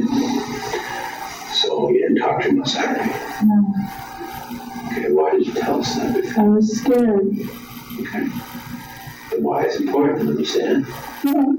Okay. I understand you're scared, so you didn't talk to him on Saturday. When was the last time you talked to him? Tuesday. Before you left? Yes. So you never called him the whole trip? Okay. Did you call him when you got back on Sunday? I saw him online. You saw him online? Yes. Okay. That So evening. did you ask him to come over to your house? No. Why did he show up at your house? He showed up Monday Why did he show up? because I called him from the school because I was upset and I wanted to talk to somebody. Okay, I'm sorry, I misunderstood. So, Sunday, I saw him online. you talked to him online. Yes. He didn't come over. No. Monday, after the car was discovered, Yes. you did call him. Well, I called him from the school. Okay, That's all. and he came over to talk to you. Yes. And why did you choose him? Because I didn't think he was doing anything. I didn't think it was work. I really didn't want to pull my friends out of class. Okay, And I wanted to talk to somebody. okay. Alrighty. Well, again, I appreciate you being honest with me. Alright. And again, I need you to be absolutely honest with me with everything, okay? Now, your credibility is on the line here. Yeah. It's Rachel, I'm sorry, Rachelle, the stand-up, responsible person we think she is, or she's some slug. You know, which issue? I mean, you haven't been honest with us about Yes, I know. things. You need to tell us everything. Again, we're not real clear on why. Right? I've told you a couple times, and I'll tell you again. We do not believe you are responsible for your mother's death. But somehow, you are a catalyst for the events. And we need to find out what that is. And I think you need our. I don't know. Okay, we're not blaming you for anything. I don't. And it's not your fault what happened. Okay? It's not your fault if somebody misunderstood something you said. I don't remember saying anything. It's not your fault. If I somebody don't know. Is anyone taking statement? No, I'm not trying to confuse you or trick you. I'm just trying to get to the truth. And, you know, in every contact I've had with you, you're playing your cards close to your chest. You're not given me stuff unless I extract it from these systems. Okay? And that bothers me. I know you're scared, I know you're confused, and I know this is probably the toughest thing that's ever happened to you in your life. But you gotta understand, we gotta know the truth. The truth is what we're after, and only the truth. We're not out to blame anybody for anything they didn't do, whether they didn't do it or not. Okay? The law has built into it a lot of degrees on things, right? Okay, for example, you're driving down the road and you lose control of your vehicle on the icy roads and crash into somebody, and they die as a result of the crash. Well, you didn't mean for that to happen. You weren't speeding, you weren't drunk, you weren't doing anything reckless, you just lost control. And that happens sometimes, right? Now, the flip side of this is if someone was intoxicated and speeding on icy roads and loses control and kills somebody, they should be held a lot more accountable for what they did, right? They committed an act that was reckless and caused somebody's death. So all those differences are looked at. If someone inadvertently or unintentionally does something, that's one thing, way down here. Somebody purposely, deliberately, with malice and plan and forethought does something, that's way up here. You understand where I'm coming from now, right? Okay. Again, we don't believe you caused your mother's death or were responsible for it. But the circle keeps coming back to you. I don't know why. I really don't. What is making these guys tick? I don't know. I'm not telepathic. Okay, you know a lot about them. What are they like? What do they do? What are their likes? What are their dislikes? What drives them? I mean, I have my opinions, and you know them a lot better. You've been with them a lot more than I. You've seen them in different circumstances than I.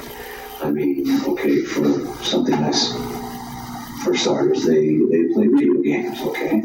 They're 25-year-old men, and they're into games. Oh, come on, there's 35-year-old men. I know that, but there's also 25-year-old men who are raising families and don't have time for stuff like this. They work on computers for a living. Naturally, they're into that kind of stuff. Okay. Well, that's something. Okay. That's a window into their makeup, and that's what I'm after. That's what I'm trying to find out. Okay. See where I'm coming from.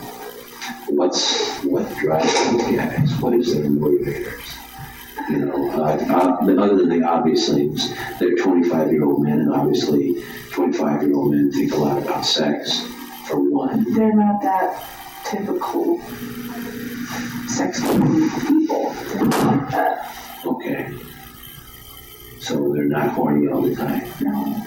Okay. What else about them can you tell us? They drink a lot, they smoke dope, they take any other kinds of drugs? Occasional drinkers. Maybe meet every month. Share some couple drinks. Mm-hmm. Yeah. Jason smokes cigarettes. Mm-hmm. I don't know if he smokes marijuana or not. Okay. Well, when we talked to Brian today, we found 17 pot plants in his house, but that's just an incidental. Does he smoke dope? Brian, apparently, I don't know. Do they use any other kind of drugs? Meth, cocaine? No. Have you ever seen them consume anything like that? Talk about meth, No, cocaine, LSD. they're not in, no, they're completely against all that hard stuff. Okay. So again, what is driving these guys? What would inspire them to do something like this? Are they into fantasy, role-playing games? Probably babies. Like Dungeons and Dragons, anything Yeah, like we used to play D&D. that? Okay, Dungeons and Dragons. right. That's what I'm saying, a fantasy game. Yeah, we used to play that. Some people have fantasy games about committing murders, Sometimes they act on them, sometimes they don't. Do they ever do anything like that? No. Okay. Do they ever show any particular interest in true crime books or TV shows or anything? No. Do they watch CSI or do they anything like that? Okay. All right. Anything else you know about these guys? We're trying to crack the code with Jason and Brian. I mean, you'd have to ask, I might know stuff, you'd have to be asked specific questions. It's hard to tell what's crap, like the kind of food they like.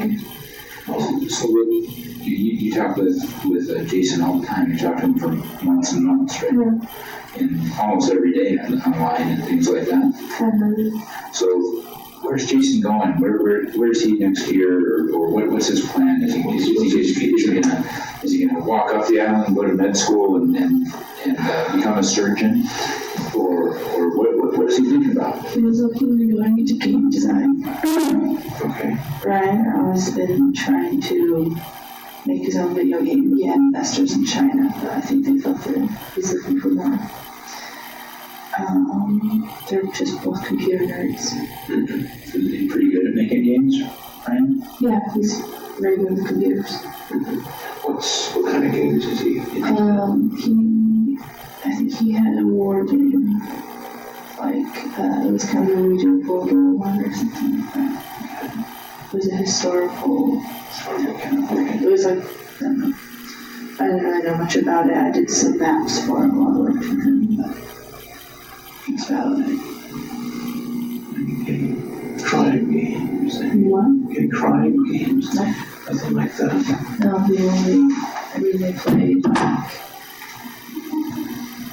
Alien games and Halo 2 and stuff like that. I don't really pay attention. I'm not a big video game person. What do you know about their computer habits? Like, do they save their chats, their emails? So,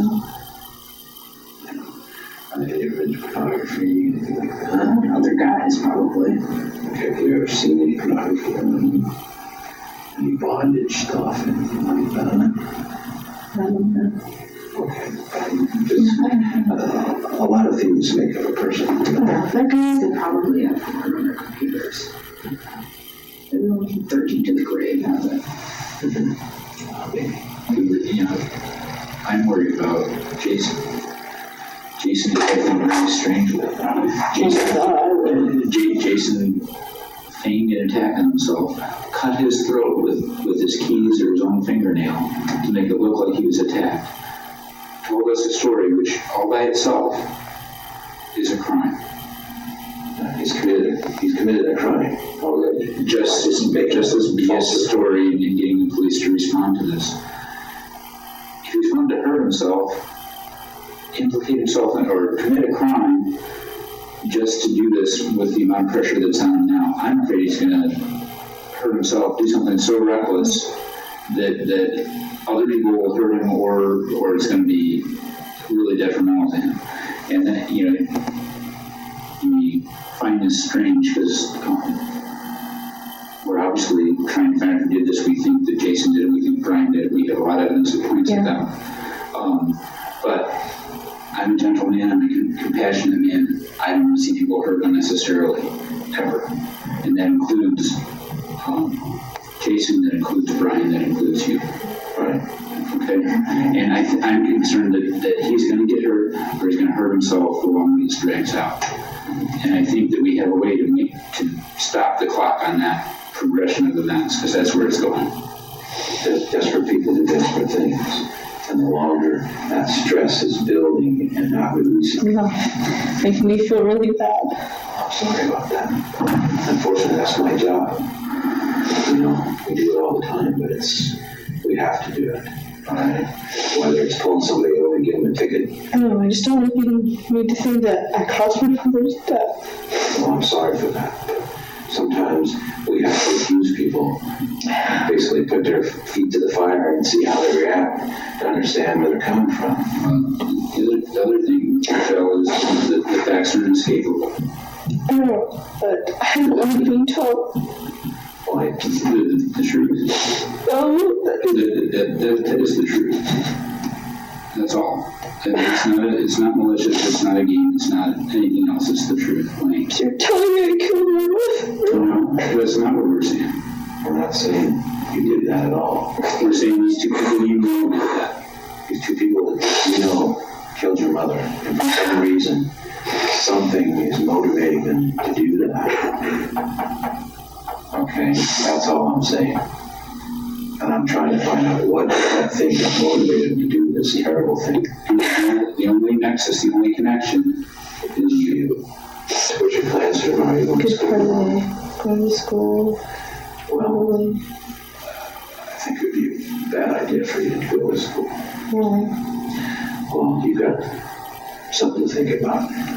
So you're either going to focus on school or be distracted by your friends and what's going on. I highly doubt I'll be distracted. Look, just understand where I'm coming from, okay? I've been doing in this business a long time, and I know a lot about human nature. Stuff like this is very, very difficult to hold on to. You got to talk to somebody, but this is this is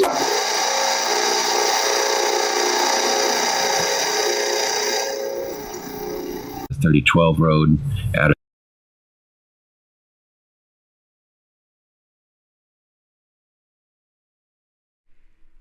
Alrighty, so that concludes this section of her interview. There's one other section that's a bit longer that we will continue with to see where else they go with their inquiries. Might have a seat there where you were before.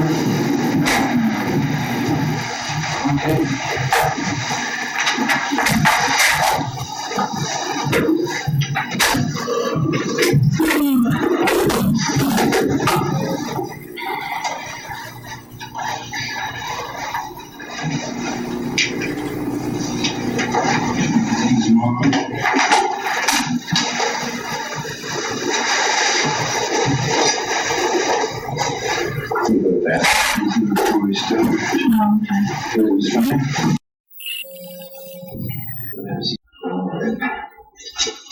First of all, I'm going to go ahead and read you something.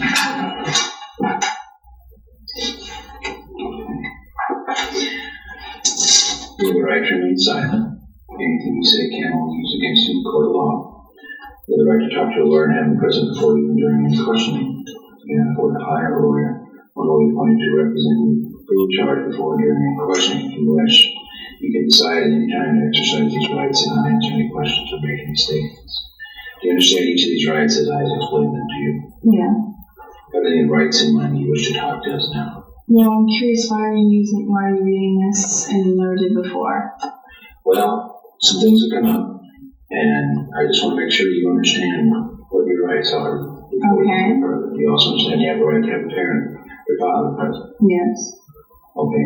Do you want to talk to us? Do you want me to do here? No, I'll talk to you. I'm just curious why are you doing that? I'm just trying to be cautious. I just want to make sure. Yeah, I'm just I understand you fully. I mean, you're not quite an adult, but you're almost there. Mhm. I want to make sure you fully understand what your rights are, what your options are, and that you're speaking with this voluntarily. Excuse me. Should I try to eat a cheeseburger? I mean, we brought you here, but you're free to go. We're just here for privacy's sake. I know. Okay. Well, as I explained earlier, you understand Brian was arrested late last night. He just got from being arraigned. Prior to the arrest, he did talk to us at some length. And he told us many things about what happened with your mom. Okay. And some other things we want to confirm. Kind of want to lay a little foundation here. When we talked before, you made some. You told us about some physical abuse involved with your mother. Yes. And I take it this was ongoing for some time. It was kind of sporadic, over time, but it was like every once in a while. There'd be like a blow up every now and then. Yeah. Okay, it was over what, your lifestyle or what? Yeah, well, just, yeah, being working, wearing black, kind of how I was. Your relationships with the guys. Well, the only one she really got mad about was when she found out I was physical with my boyfriend again. Okay. And that was the night incident, right? Yes, after that. Okay. All right, and as I understand it, based on what Jason and Brian told me, you told them about this abuse. Yes. Did you ever ask them for some kind of help with what to do about it? No, I guess I was just kind of venting because I knew they wouldn't tell anybody. Because, I mean, if I told any of my other friends, they might say something to their parents or one of my other friends. Was your father aware of what was going on? No, he was not. Did you ever tell him about it, right? No. Why not? I don't know. I honestly didn't think he'd believe me. What's that? Just because it's like, people out in public probably think my mom would never lose her temper. She probably thinks she never cusses or anything, but, behind closed doors, I know what's happening. We all have our public face and our private one. I understand how that goes, and I'm not doubting you at all. I know. I'm just trying to get some understanding here. So, you didn't tell your dad about it? I mean, I figured you didn't report it to the police or children's services or any of that stuff. You just kind of Lived with it. dealt with them. But you did tell these two individuals. Yes. Why just these two guys? Well, I think a couple of my friends had an idea of what was going on, but I never directly told them. But I just knew they had told me that they both had incidents in the past, and it's just I thought they'd understand. So kind of commiserate with you. Yeah. Okay. They ever offer any kind of solutions to the problem? Like maybe they encourage you to report it to the police? Or? They did at first, but I said no, and then they kind of dropped it because they know I'm very stubborn. Okay. Did they ever offer something along the lines of like asking you to go through the legal process to become an emancipated mind? It was, well, actually, I had asked them about it because I was thinking about it, and I talked to them about it. They didn't exactly encourage it, but they didn't discourage it, just kind of talked to me about it. Okay. Yeah, forgive my voice, I'm still sick. Okay, I'm sorry. So, these two guys are the only ones who ever really expressed this to. My ex-boyfriend knows as well. Which he knew later on. Ian knew later on. Different people kind of accumulated knowledge just because I should have not told him, but he told a few people. So I don't know exactly who knows. Okay. And when was the last incident between you and Lauri? Probably hasn't been for a few months. It's been a while. Yeah, it's been a while. Beginning of the school year, I'd say. So things mellowed out. Yeah. Okay. And it actually gotten better. We were communicating more and just things like that. Okay. That's interesting. Okay. Did they offer other plans or solutions? Well, they offer if you need to talk to somebody or if you need to, if you can't be at home, just give us a call and we'll give you a ride somewhere, that kind of thing. So it sounded like they were pretty good friends. Yeah. They really cared about you. And I think Jason still loves you, to be honest. And he's told us so. And I think he has strong feelings for you. Brian showed you this too. They both care a lot about you. And they both, I think they do just about anything for you. Do about anything you'd ask them to. Including asking you to have your mom killed. In fact, Jason's been arrested also. Okay? Both Jason and Brian have told us everything about the plot, about your participation in the plot. Just hear me out, okay?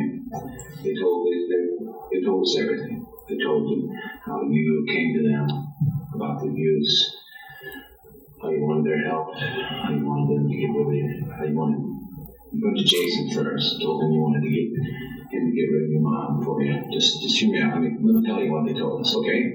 And then you can go. And then how he went to Brian. He figured he needed Brian's help, and that Brian would be the one to actually do the deed, and Jason would be the helper. But they told us about how this was all planned for months. This has been going on, and about your participation in it. And apparently there's been a couple of failed attempts or plans that didn't come to fruition. This is an email they got off of Jason's computer. What's the hunting trip? He goes hunting. I remember this email, but I thought he was just going hunting. It says the hunting trip was a code word for one of the failed attempts where you were going to ride have your mom take you to volleyball practice after she drops you off. Brian was going to be waiting in the woods and shoot her. That was one of the attempts. There was also another plan that he ran by you and that you apparently approved, where they were going to abduct your mother and put her in a tub and put cement in the tub and throw her overboard from Brian's boat and sink her. But the latest incident, a few days before it happened, you called and told them you were going to be gone, and your dad was going to be gone, and the window of opportunity was now presenting itself, and that they were to do the deed, and they did do it. But the plan was to stage a drunken driving accident, but that didn't work too well, and they ended up doing what they did. And then Sunday, Jason, you called and he gave you a report that it happened. Okay. They told now, I just want you to understand something.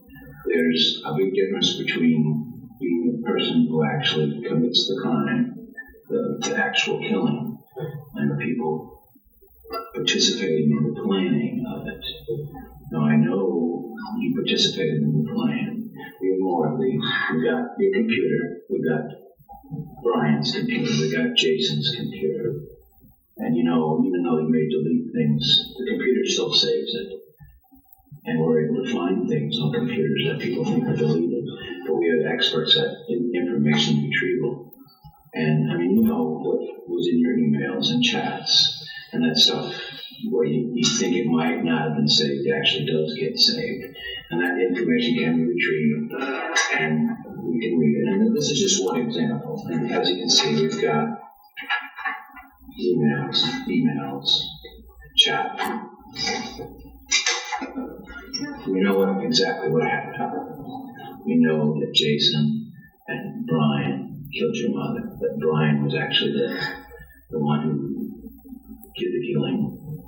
Jason assisted him, but you participated in the planning of the incident. You gave them information, you approved plans, you let them know basically that you were going to be out of town, that your dad was going to be out of town. You showed them how to get in the house, the way when you sneak out of the house at night, the window you go out of in the garage there. Brian went in that garage just as instructed, and he abducted your mother, put her in the van, and took her out, and they tried to stage a drunken driving accident, but it didn't quite work. And Brian ended up killing her, and they drove her up to the end of the road and set her vehicle on fire. Now, they've told us everything. They've given you about Rachelle. They offered and said no. I thought they loved her. Sorry, what? I said I loved her. Yeah. But I told them things were better. And I loved her so much that I didn't want her to be killed. But you did ask her one time to kill her. I had been too, but I was doing my thing. I told them I don't want to drown her. Why did you tell them that you were going to be gone this weekend? I was just like, no, you need to stay. I'm going to be God, it's United States, it's all. I mean, there was more to it than that. I mean, you told him you were going to be gone. Your dad was going to be gone. I just asking other conversations, Okay. Okay. You know what the emails say. You participated in this, right? Okay. Now listen, Rachelle. You need to be straight with me, okay? You tried to lie to me in the past, and it's failed. You tried to lie to me in the past, and it doesn't work, right? Right? Yes. Don't lie to me now. It's not going to help you to lie to me. I don't know. What did you tell me?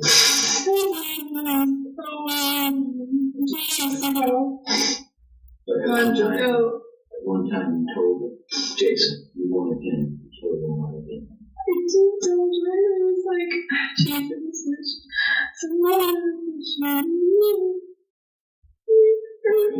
He remembers that conversation and he asked you directly, what do you want me to do? Kill her? And you said yes. Well, he believed it was serious. Okay. What about all these other plans that they tried last summer? What about the assassination, the shooting from the woods? I mean, according to them, you knew full well what was going to happen. You were riding in the car with your mother, and she was going to drop you off at the school and drive down the driveway, and Brian was going to shoot her. I did do that. They said you both knew what was happening. You approved the plan. You said yes. I did not remember the plan. Yes, you did. No, I didn't. Okay, listen. I told you before. No more. They called me from the lies. I told them. I told them about it. No, I was talking to them from my mom. But they were supposed to do it. Which was when? I don't remember. Rachelle, it was very important to be detailed. I seriously don't remember the day, but you told me that the shooting thing. Okay. I didn't know they were going to do it. I was thinking, I was talking and you told me. I said, no, don't do it. That's not going to happen. I didn't want it to happen. Well, that doesn't quite explain this either. What it says. Oh, yeah, we canceled that hunting trip we were planning for today. But he said he'd like to go sometime soon. Brian canceled it. No, why Brian canceled it? Because he screwed up and forgot to No, I told him I didn't want it to happen. But they canceled it before you remember. They canceled it because they screwed it up. I told him I didn't want it to happen. I told him no. I directly told them no. So, I mean, why does this plot keep continuing? I don't know. I told him I don't want it to happen.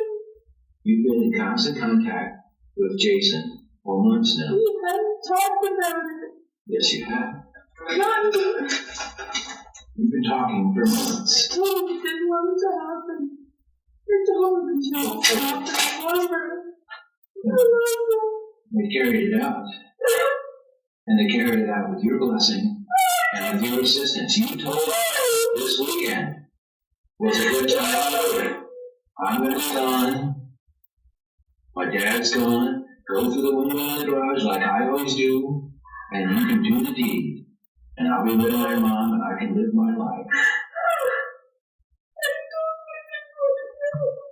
You talked to Jason on Sunday after you got back, and he gave you a status report. You told your friends Monday, before the body had been identified, that your mom probably died in a drunk driving accident. Because Mom was so. That's because that was what the plan was. That's what they told you the plan was going to be. I saw the kids in the garbage. You saw the garbage? You saw what? I saw there's a bottle in the garbage, and I thought she drank it because I knew my dad was there. He didn't drink it.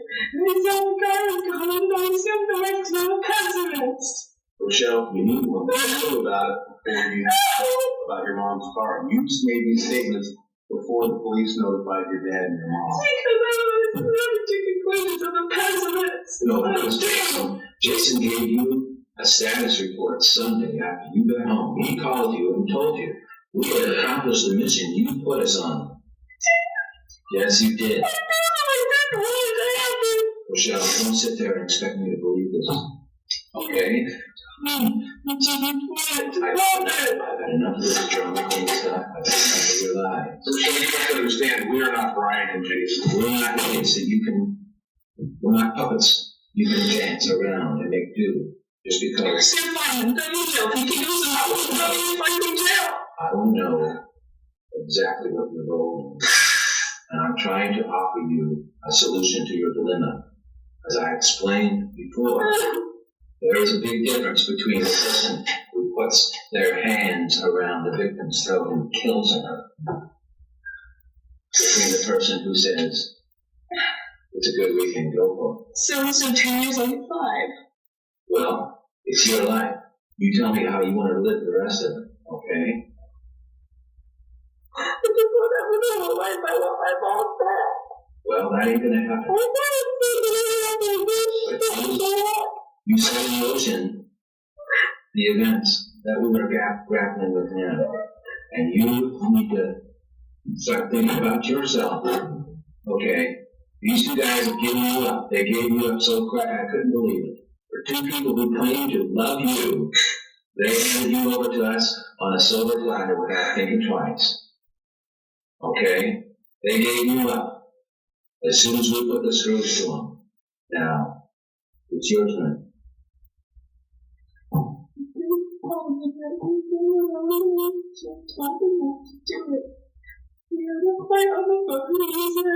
You're just being your overreaction. You're just being emotional. Don't worry about it. I said, no, don't do it. I'm serious. I was just freaking out, but I wasn't. I just wanted to. So you knew what was going to happen this week? I had an idea, but I wasn't sure. Well, of course you had an idea. You told them you were going. I said, don't let me go. I told them we were in the state. And you told them Dad was going to be gone. So you told them it was going to be a good weekend for to execute your plan. Okay? And you told them how you sneak out of the house and how to use the get in. It's just because I stabbed me if I snuck out before. I said, yeah, it's really easy. Just open the window. Open the screen out. And my dad and I are going to be gone this weekend. And ironically, when you get back, you have a conversation with Jason. When you ask, and he confirms that it's done.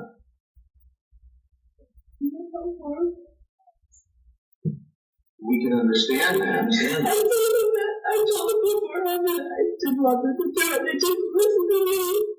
Well, if it was so, why don't you come to the police and say, listen, I've got two guys about to kill my I wife. didn't think they were going to. That's how you understand. I didn't want it to happen. You know, you were convinced they were going to do it. You called them and tried to stop it. That's what I said when I called them. I called them, told them no, and I thought they understood. Well, evidently they didn't. I guess not.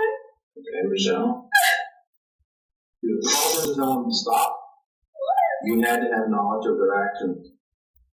Now, if you called and you told them to stop, we want to hear that story.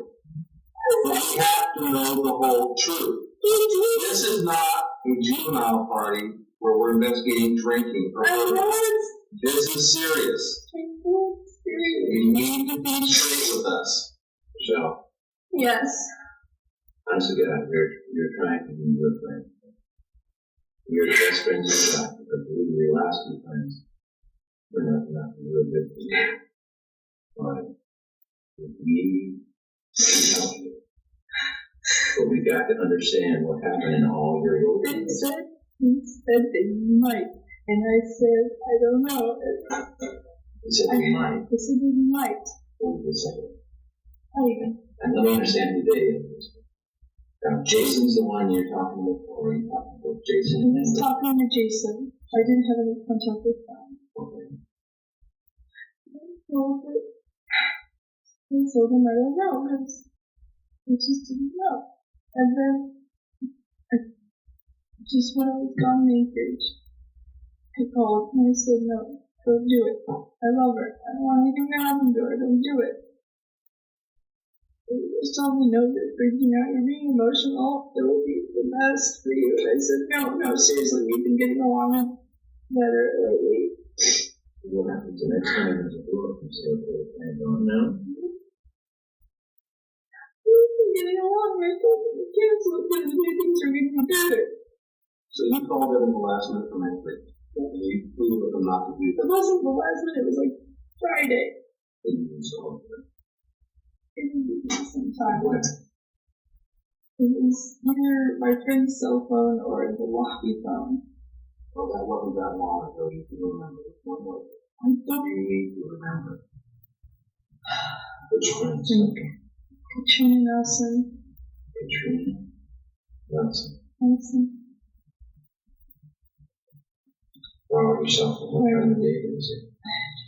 You already went through this business before on the phone. Well, I always have cameras. You, as an underage person, as your chaperone, you know, are removing certain items. And the staff in the hotel are instructed to inform the chaperone if anybody's running around the hotel after that lunch, right? No, 11 at night. So when was it? 11 early afternoon. So 11 a.m. And you called Jason. Yes. And what did you say? He said, don't do anything. We've been getting along, and I just don't do anything. I don't want anything to happen. But you knew it was planned, scheduled to happen. I knew they were thinking about it. I didn't know if it was for sure. Okay. And then, like I said, he said, you're just being emotional, you're freaking out. He said, no, and we just kind of got in this fight, and I just ended up with and I hung up on him. So, what did the conversation leave you with? It really was me saying, no, don't do it. Oh, well, listen, I'm going to do it anyway. No, he just didn't really say anything, so I hung up on him. I was angry. So, it's Friday. You've got two guys who are plotting to kill your mother. You have a very ambiguous conversation with one of the conspirators. And yet, you don't do anything yourself. I thought they would understand. I didn't want it to happen. I thought he would listen to me. Evidently, they didn't do it. Evidently. Okay. When did you first find out? Sunday, he said I talked to him.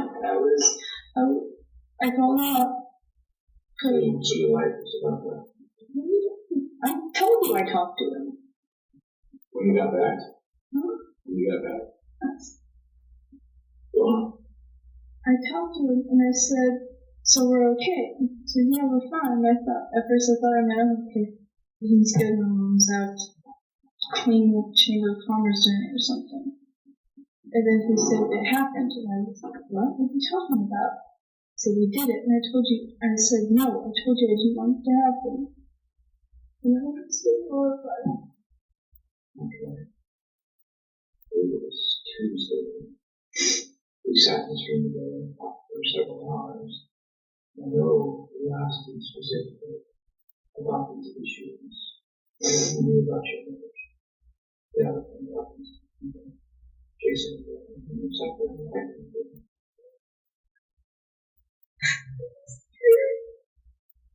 You knew you killed your mother, didn't you? On Sunday. You knew it had been done, and you knew they did it. What are you going to rip at my face? Well, I'm trying to understand, okay, Rachelle? I think you already know. Well, like I said, there's still some unanswered questions. And, you know, everybody's been lying on something. Jason's lied twice, Brian's lied twice, you've lied. And that's to be expected. And we've worked our way through the lies. And we're getting closer and closer and closer to the truth. We're about 98% there. The other 2% belongs to you. And I want to know what the other 2% is. And you truly do love your mother. You owe it to her to tell us that. You owe it to her to let the world know what you really have. If you have any concern or care for her, you're going to tell us. You know what Brian did? What did Brian do? He ducked your mother out of her bed, forced her to drink a bottle of wine, tied her up, drove her out to the middle of nowhere on a wet, rainy night, laid her down on her knees in dirt, and tried to snap her neck. Because it looks good on TV, but you know what? It doesn't really work. Well, that didn't work. So he laid her down on the ground, and he took a flashlight and slammed it against her throat. What are you telling me? I want you to understand what happened here. Alright? That didn't work. So he got on top of her and pinched her nose off and held his hand over her until she died. And Jason and Brian went up to the end of that road and dumped 5 gallons of gas on the inland car and set it on fire. Now that's what happened. And you knew it was going to happen. And you didn't do anything. And then after you knew it happened, you didn't do anything. You didn't tell anybody what you did. You could have brought your mother's killers to justice. You could have handled them on a silver platter. And instead you sat there and lied to us about it. And now you expect us to believe you now. Well, you know the story about trying wolf, right? The lie once too often, nobody ever believes you again. And I'm having a lot of difficulty believing you now.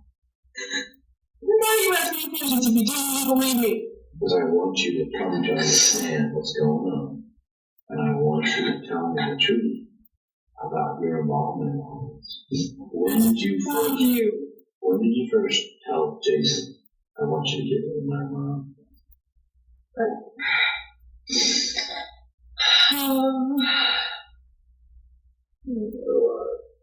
August sometime.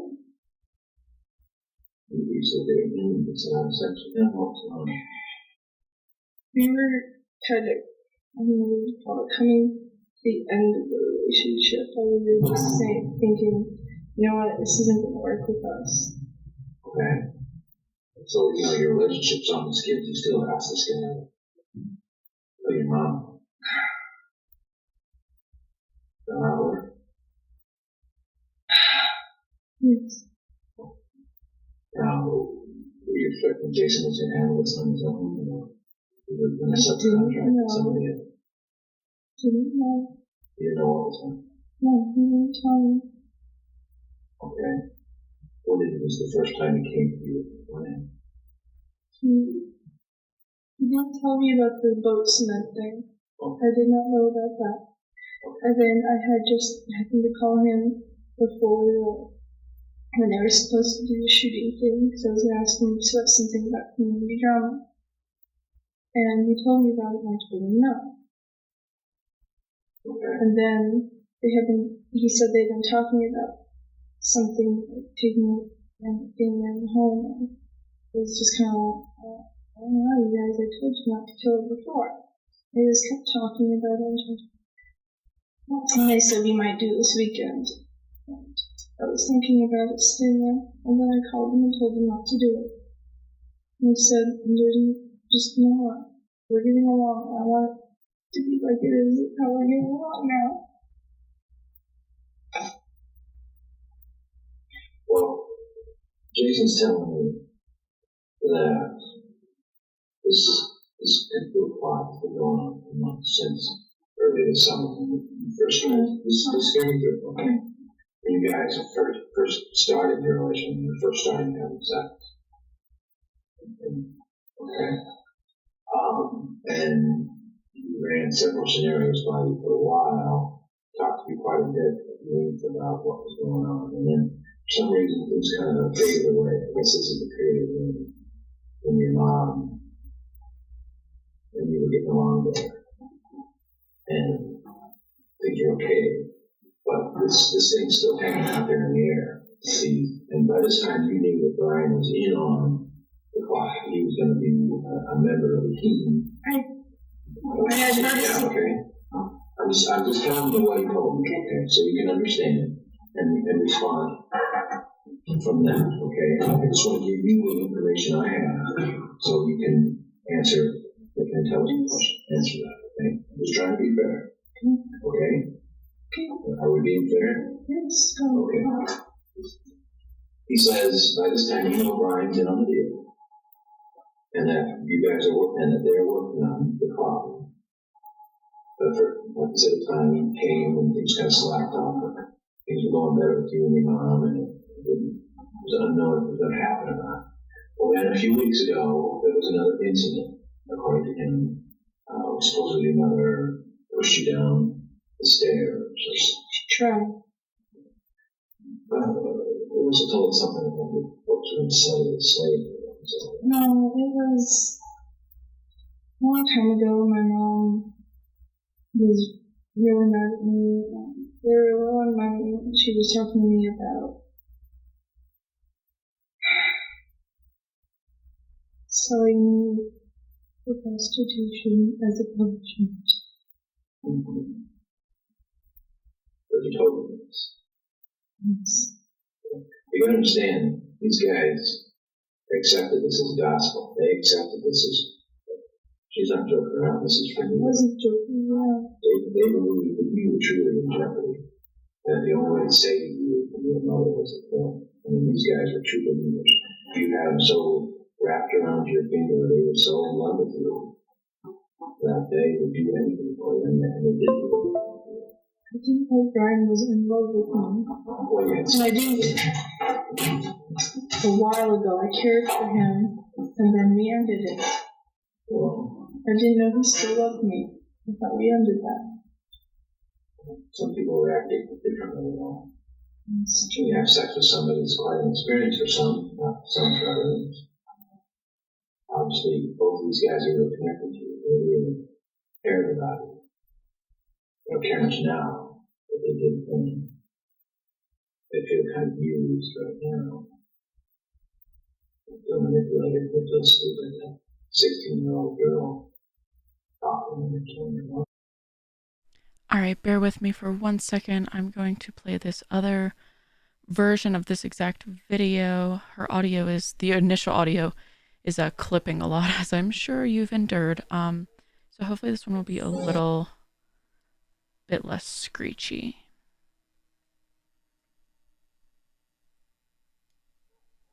we ended that. Some people react differently, you know. When you have sex with somebody, it's quite an experience for some, not some for others. Obviously, both of these guys are really connected to you. They really care about you. They don't care much now, but they did then. They feel kind of used right now. They feel manipulated, they feel stupid. A 16-year-old girl talking and killing your mother for it. Okay, but I just want to let you know where they're coming from, okay? I have a feeling that's why they gave you up so quick. They had a little epiphany about I didn't remember. I didn't have him wrapped around my finger. I didn't. okay. These two guys committed a murder. Okay? Now, this has been on for months, right? Yes. Okay. And you, at times, heard their plans and No. knew what was going to happen, knew what was going on, And I told them no. and didn't do anything about it like one mother. I didn't think it was necessary because I thought they would listen to me. Because, as you said before, they listened to me. Well, they listened to you so good that they were ignoring all of the instructions, which kind of, again, I'm a little skeptical about this. If these guys are your servants, they live They're and not die. my servants. Just listen to me. They live and die by what you tell them.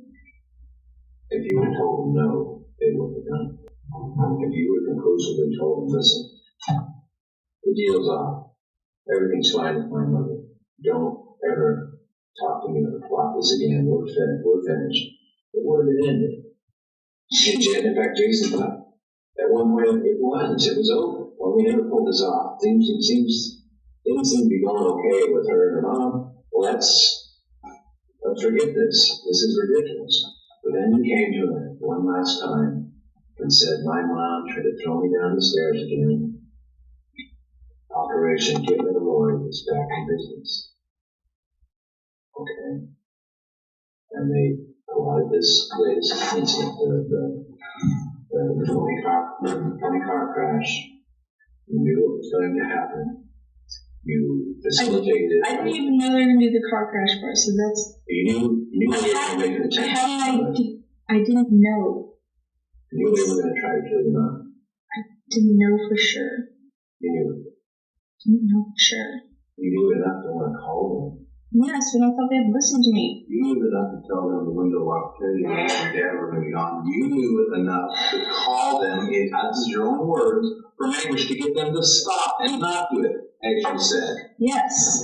Well, I had a hunch, and I wanted to make sure, just in case. You told them how to get into the house. You told them,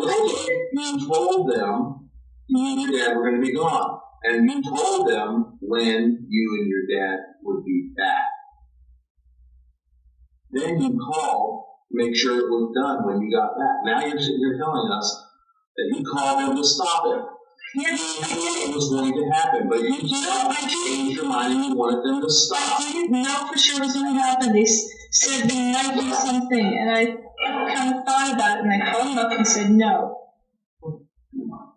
Look, they weren't wrapped around my finger. It's not like they were going to worship them. They were wrapped tight. They were not wrapped tight around my finger. Brian is really wrapped tight. I didn't. Not quite as tight as Jason. With me. Not quite as tight as Jason. You know Jason and his computer technology. You know his ability with computers, right? Yes. Were you aware of any time you and Jason were talking on the phone? Maybe sexually? Yes. Yes. Were you aware of any time you and Jason were talking on the phone sexually to each other that maybe Jason had it tapped into his computer so he could listen to it later when he couldn't talk to you? I did not know he did that. Wow. Did you not know that Jason was probably going to cover his butt too in case this thing came out and you tried to pry them? So he didn't do it. And try to get away on his own. Didn't know. So we haven't told you all the evidence against you. We're giving you an opportunity to be honest with you. But I gotta tell you right now, you have been very honest with us. We can start pulling out the CDs that we took from Jason's house that we've identified. This is just the tip. It's nothing. Okay? Just you can start being honest with us. If you want to make us use all this evidence against you, that's fine. We'll let a jury see that you are cooperative. You show no remorse in this whole thing. Up to the end, you're going to hold your own. You're not going to budge. I'm going to make these cops work for it. You want to go that route?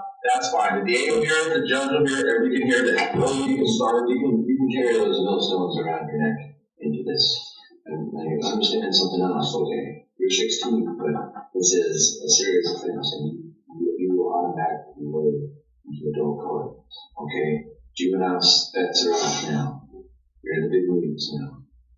This is the real court, no do-over, no restart. Okay? You've got a lot of life ahead of you. Right now, you need to decide how you want to live that life. Obviously, there's going to be some real limitations placed upon it. But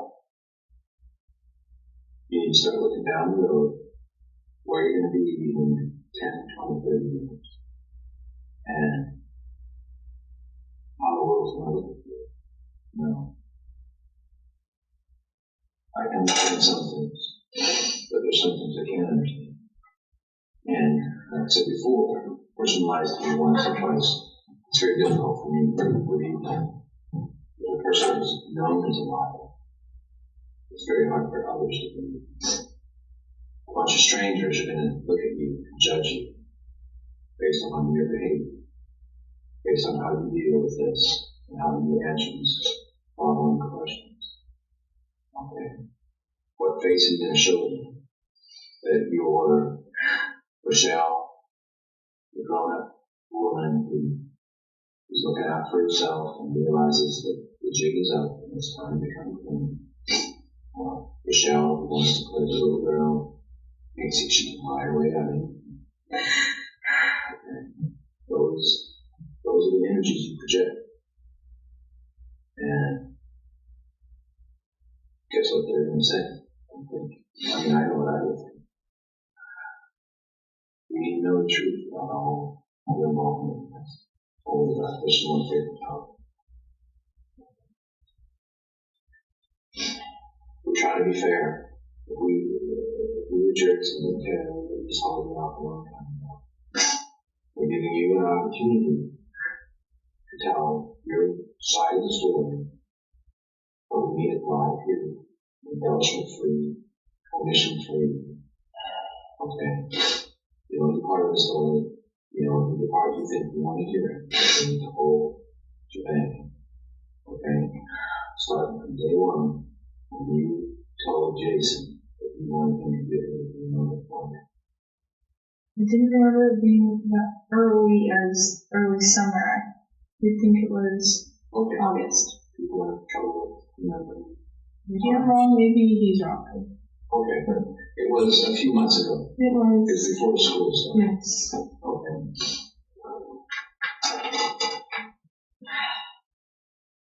He said he might use Brian. I wasn't sure, for sure, if not. But I mean, you did approach him and say, I want you to kill my brother. Not exactly directly, I just said, sometimes I just wish my mother wasn't here. She causes me so much pain. Okay. And he said, would you rather her dead? And I said, I don't know. And we just kind of jumped around the bush. But the gist of it was, yes, you did want her dead, and you wanted him to take care of it. Yes. Okay. So, from there, Different ideas were discussed, and I didn't really have a lot to do with it. ideas were discussed. Different ideas that Jason had. Different scenarios for carrying this out. Okay. And I was What was one of them? the only ones I knew of were, they didn't tell me about the tub thing. They had discussed the shooting thing, and when I found out, I don't care what they said, I did tell them to stop. That might have been another factor. Maybe the news didn't get back to me in time, but I distinctly called up Jason. When he told me about it, I said, don't do it. When was this? Was it after school started? Yes, it was after school started. Okay. So, I mean, he told you seconds before it happened? No, I called him that day after school. It was maybe 3 o'clock. Okay. Or ish or something. And I called him at work, and I was talking to him about like community drama or something. And he told me the plan. And This is the shooting incident? Yes, the shooting. Mom to come down from school after dropping you off at volleyball practice, and he was going to be hiding in the woods and shoot her. Yes. Okay. And I told him no. I don't know if that was why Brian didn't do it. I don't know if it's because he didn't throw this kind of thing, but I told him no. I distinctly told him no. Okay. And then I'm sorry, I may have asked this, but how much time elapsed between you talked to him and it was going to happen? it was, well, I talked to him about 3. Auto practice started at like 5 or so. So a couple hours before this was going to happen? Yes. You called it up? Yes. Oh. Because I didn't know they were planning it until the day before my mom had threatened me and beaten me, and I told him about it, and I guess that's when they threw it together. So they were afraid she was going to do something, and I was worried for myself, and I told him that. I said, I'm worried, I don't know what my mom's going to do, I'm scared to go home. When he just threw it into gear or whatever. Okay. All right, so this lap is stopped at 2 hours from 2 hours from coming paths. Yes. And everything, but I guess fortunately for you, Brian got his rifle bolt because otherwise it would have happened. Yes, I guess, because I told Jason, I don't know if I can get hold of him, and I said, please try, please try. This is by chat, by email. phone. Okay, so when was the next time? Next time, it was discussed after she had started beating him. So now we're moving Into October. I think early October. She beat me, and I told them. And I said, well, what do you want us to do? I said, I don't know, I really just wish she wouldn't hit me. I wish I could make her happy. And they said, what about the plan? I said, oh, no, I was kind of on the fence about it. And then they kind of started plotting it. And I didn't really know much about it. And before I left for state, This is last Wednesday. yeah, well, it was like a Tuesday or something, I was talking online. And he said, so you're going to be gone? Is your dad going to be gone? I was like, yeah, up in Juneau. I didn't really think about it. And they guess they knew how I sneak out just because I told them. It's like, yeah, I told you to be out of my house. And he said, well, we might take care of your mother this weekend. And I said, wait, what? We didn't discuss, I wanted to just be told about things. And so I was kind of worrying about it over the trip. And then finally I called and said, we've been getting along with it, and I really don't want these things to happen. And he told me, I was being irrational, I was being emotional, that I thanked him later. So he's basically telling you, we're going to do it anyway, because we need it. You need it. It's good for you. It's going to happen. So he told me that it would be good for me. We got in a fight, and I said, don't do it. He said some not very nice things. It probably pissed him off.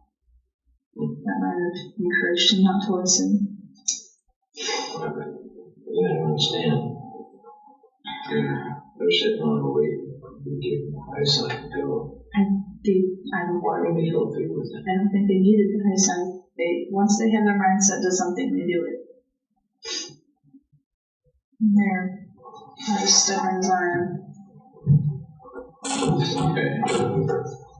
So anyway, you have this fight with him, and you're left with the impression he's probably going to carry it out anyway.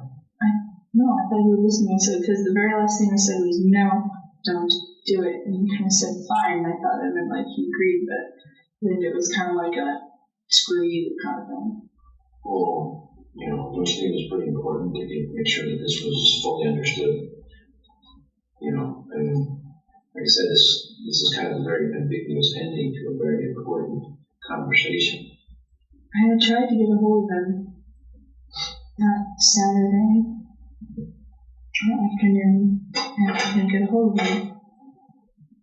And I don't remember if I talked to his mother, but I was like, well, he's probably just over at John's because our friend John, his uncle, had just committed suicide. I thought he was going to go comfort him. I was like, but he won't do anything. He's got to be with John. Or John. So I felt relieved, and I was thinking, and I think it's okay. So I breathed a bit easier, and then got home, and she wasn't there. You didn't call your mom and say, hey, listen, Mom, two guys might come to the house and I can kill you. I didn't think it was necessary. I thought it was going to be okay. When you told him no, and the fight broke out on the phone, that was what day? Friday. Friday at 11 in the morning? Yes. Was his mom home when you called? No, I know, he picked up the phone. Picked up the phone home? Yeah. Right, but it was computer again. I don't know. Was it? I don't know. What happened if we get Katrina Nelson's cell phone records? And I must use the lobby phone because I Or if we get the lobby people. Okay. Find out if it's called it to them. I did call him. Okay. So, I'm not cement on the time, but I called him Friday. Okay, so now it's Saturday. Saturday, I tried to get a hold of him. And it failed. Yes. So, I thought, because I was going to talk to him about John, and I figured, well, he knows I told him not to. This thing happened to John, he's probably going to go comfort him, and it's going to be okay. And I told myself it was going to be okay. I still don't understand why you weren't raising the alarm flags. Did you tell anybody else about that? No. Weren't you at least concerned? I thought it was going to be okay. Well, it's one thing. I thought he said fine, right? This was a screw you kind of fine, not a... Well, that's what I'm saying. Language is very ambiguous, right? Different things mean different. One thing can mean a host of different things, right?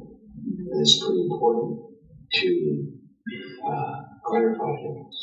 That's why we're doing this now. We want clarification. Yes. Okay, clear answers, not sugar-coated. No, but dance around the truth. Yes. Okay.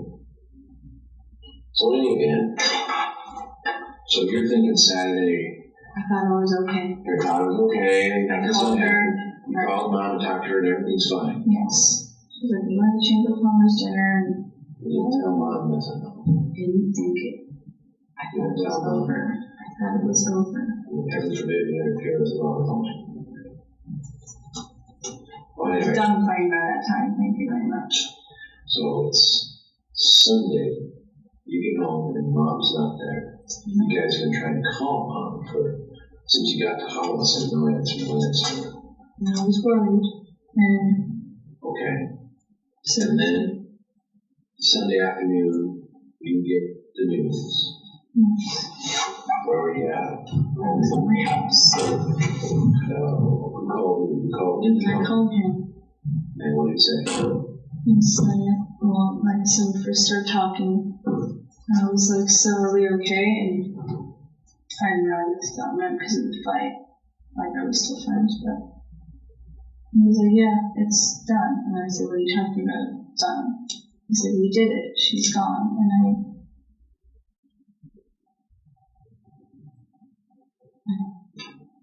freaked out. Okay.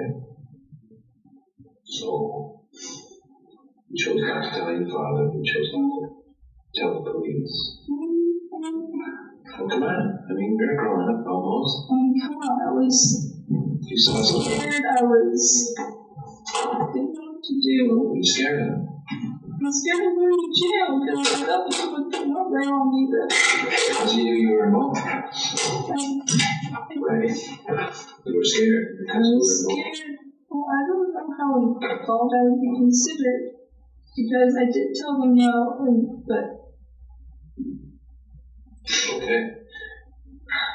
So, Sunday night goes by, you know, Sunday is your mom's missing.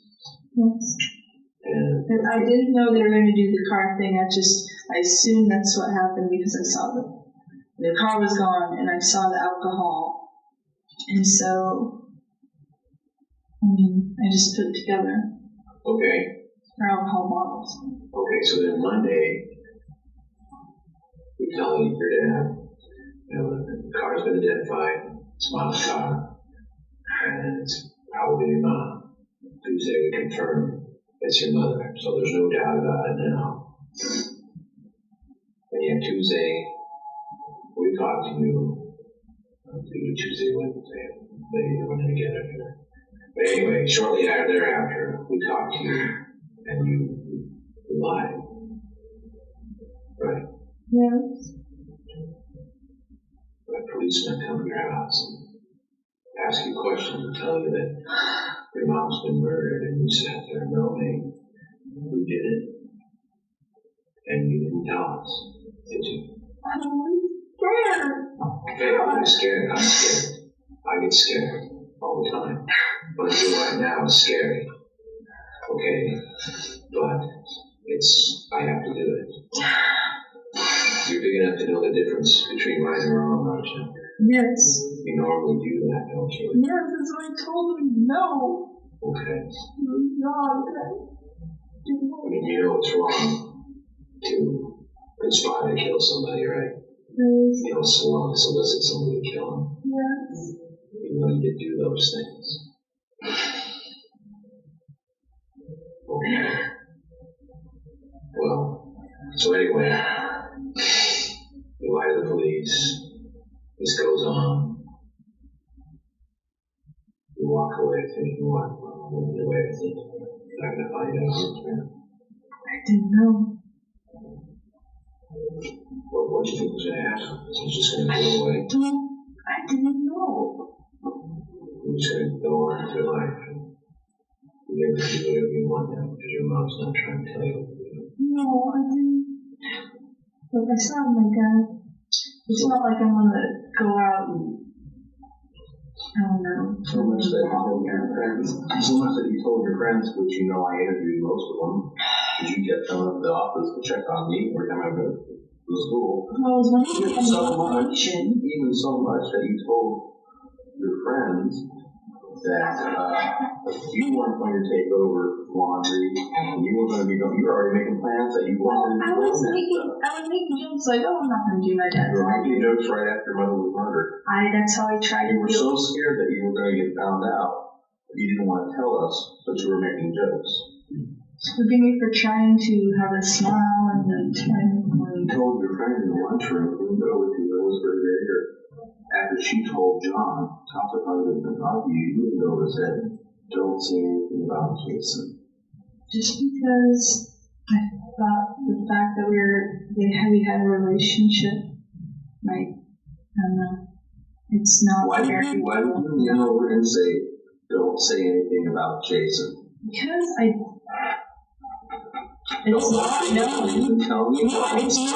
it's not known that we had anything. It was very well known around you. Well, Everybody's trying to break it up. I mean, everybody knew. I was trying to discard the rumors. So, I mean, I heard some stupid rumors. My mom just got murdered, but I don't want anyone to find out that I'm having a relationship with Jason. I mean, wow, that's amazing. It's just like the other day, you have to go to school and you see Jim said about the fact that you went to test and you behind your homework. You know, I'm 3 weeks behind in calculus. It's very hard to get back up. Okay, but the bottom line is this, Rachelle. Your mother's been brutally murdered, and you're more worried about a freaking calculus test. No, I'm Okay. freaking trying to keep myself busy. So you don't have to think about the bad thing that has happened to your mother, so you can pretend this didn't happen. No, so I can just have another peace of mind. And you know how you have a nice peace of mind is to get what's bugging you off your mind. Okay? You're still holding back. You're still not telling me the truth, and I can tell it right now. You've done nothing to lie to me, and I've had to, I just told you what happened. I have to extract and pull and pieces. Come on. I just told you what I've been happened. a cop longer than you've been alive. Right? You know how many thousands of people have tried to lie to me? Probably a lot, I imagine. You honestly think you're going to pull one over me? That's why I'm telling you what happened. You're still downplaying, you're still diminishing, you're still trying to squirm out of this. Okay? I'm telling you what happened. Not everything. You're holding back. Please tell me that. I'm not holding back. I don't need to tell you that. You need to tell me. You don't even know what I'm doing because I'm holding back. Because I've talked to your two partners, and they've told me everything. I found all kinds of things out of the crime scene. I think they're trying to drag my butt in with them, even though I think Sure. I think they're trying to put more on me than I actually had to do it because they're angry. Oh, yeah, they're definitely angry. I'm sure Brian's mad because I didn't know he loved me and I didn't love him. Brian, actually, I'll take that back. Jason's the only one that's angry. It's Brian still loves you. He's throwing himself in his soul for you. You know, Brian makes no sense to me. Brian's a psycho. I agree. I didn't even broke up with him.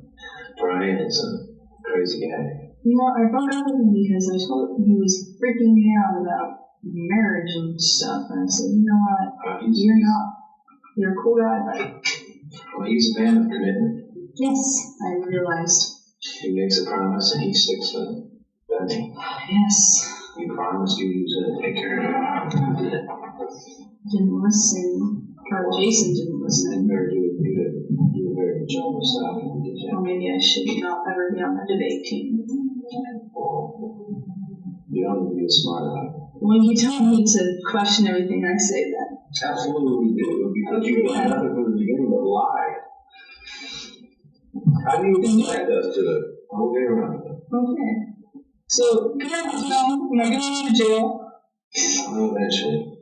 But I need to understand exactly what your role is. All of I this. just told you exactly what my role was. Well, just assume for a minute. Just assume for a minute that Jason is maybe embellishing a few things, trying to drag you in. I mean, you are going down with it. It just depends how hard. Okay.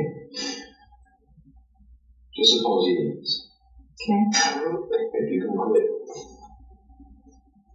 trying to diminish and conceal, maybe I can get some understanding there again. Quit telling me what you think I need to hear. Tell me what. I'm going to tell you what I think you need to hear. I see a whole lot different. How would you say? Probably what you want to hear is that I did it myself. No, I know you didn't do it yourself. You were here. I'm not stupid. You think I'm stupid? You think Sergeant Reeves is an idiot? I don't even want to look too smart. But actually, you are. Okay. Because right now, the only one here is I had the most involved in it than I was possible. I know you didn't do the deed. I know you didn't put your hands around your mother's throat and choke her life out of her. I know you didn't do that. But I know you knew it was going to happen, and you didn't stop it. You didn't. And then after it happened, I knew you didn't. I know you didn't tell anybody about it. I thought it was over with. This case could have been closed Sunday if you would come forward. Yes, we've established that I was scared and I didn't want to tell the police because I was scared. We established that. You established that. We haven't. Well, what? Why else would I? We established that you didn't tell anyone. It was all established. Yes. You didn't tell anybody on Monday. You didn't tell anybody on Tuesday. You lied to us about it on Wednesday. You didn't tell anybody on Thursday. Now it's Friday and you're losing your talents. It's because we got you. We painted you into a corner. Your friends screwed up. And they realized they screwed up. And then they gave you up. Okay? Okay. So all I'm saying is this, Rachelle. We need to know exactly everything that transpired in order for us and others involved in the legal system to understand how culpable you are in all this, okay? The problem we're having is this is because you've established such a poor track record. Yeah, I understand. You shot at yourself in the foot a couple times. I understand. Okay. Liar once, liar twice, Yeah, liar always. I understand. Even there's a lot So of you're gonna have to do some convincing here, and you're not. Okay. I don't have an interpretive dance, I'm sorry. I'm not asking you to put me in a smart. No, I'm sorry, I'm a bit. Okay, I understand you're upset, but you don't be disrespectful to me. Okay. I'm trying to be respectful for you, but I'm being hard on you. But that's my job, right? Okay. So let's get over that and get to the truth. Let's just deal with how about this? We'll break it up into small pieces. I think we can do it that way. Okay. Again, the other stuff we probably go past because it's, we've established that. That you did approach. You didn't basically ask them to do this. And a plan was set in motion and you were aware of it. Yes. Okay. Now, the big sticking point is this weekend, or last week, actually, that week. Yes. Okay. You knew prior to leaving town that this plan, this plot, this conspiracy was still active. Yes. You knew it was out there. And it was in the air, yes. You knew these two guys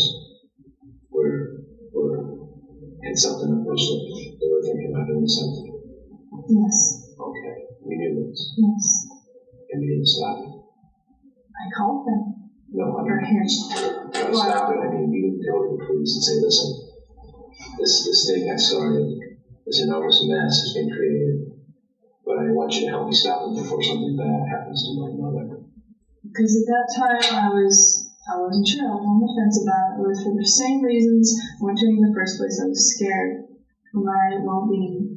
Even though we've been getting along, it's happened before. We'll get along, and then she'll come back and go again. Okay, well, the great absolutely. So, Mother's in menopause. I suppose so. But this thing is still hanging out there. I mean, it's like a spare tire. I mean, it's just waiting, okay, I'll tell these guys to stand by until the next blow up with my mom, and then I'll step in. No, it was. Well, it's kind of a neutral or situation. Either we're going to do this or we're not. Okay? And we were sitting on the fence. They said maybe. They didn't say for sure. That's what they told me anyway. Well, I don't know if they were talking about. Language games all day. Okay? We're talking about the biggest crime there is murder. And you're not clarifying what these people mean.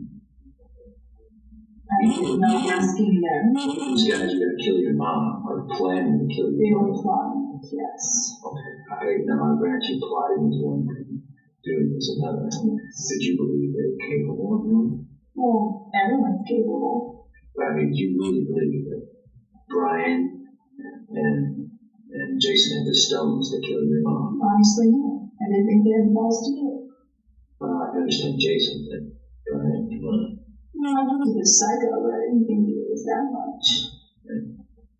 I didn't know how much psycho. again, why didn't you stop it? You could have stopped it. You could have come out and said, listen, Besides the call. decides to talk to them. To come forward to your father, to your mother, to the police, and say, listen, I got this thing started and I don't know how to stop it, and I need to stop it before something bad happens to my mother. I felt like I talked to them and they got it over with, it would be over with, and it wouldn't just be, okay. Okay, so anyway, so you go off on this volleyball trip, Yes. still not knowing for sure what's going on with these two guys. Yes. Still not, you were wondering. I mean, you were wondering to the point where you had to call them, right? Yes. So, I mean, you were gone on Wednesday, Thursday. Left Wednesday. Your dad left Tuesday or Thursday. Thursday. So they could have done this Thursday night. They could. Okay. But I mean, whenever they talked about the plan, they thought, we could kind of late night stuff. Okay, but still, So the opportunity was there. it was. Okay. But you didn't get concerned enough until Friday. I don't know. Well, I called her the day that it's fine. And just Friday, I just had to tell them, you know what, I don't want this on my conscience. I don't want it at all. I'd rather solve things. Okay. So we tried with Jason, and I mean, from what you're sounding like, he made it trying to convince you that it's okay, we're going to go ahead and He was trying to swing me around, but he was saying, okay, we're going to do this, and trying to convince you to go along. it was more like, you should change your mind. I mean, I think even if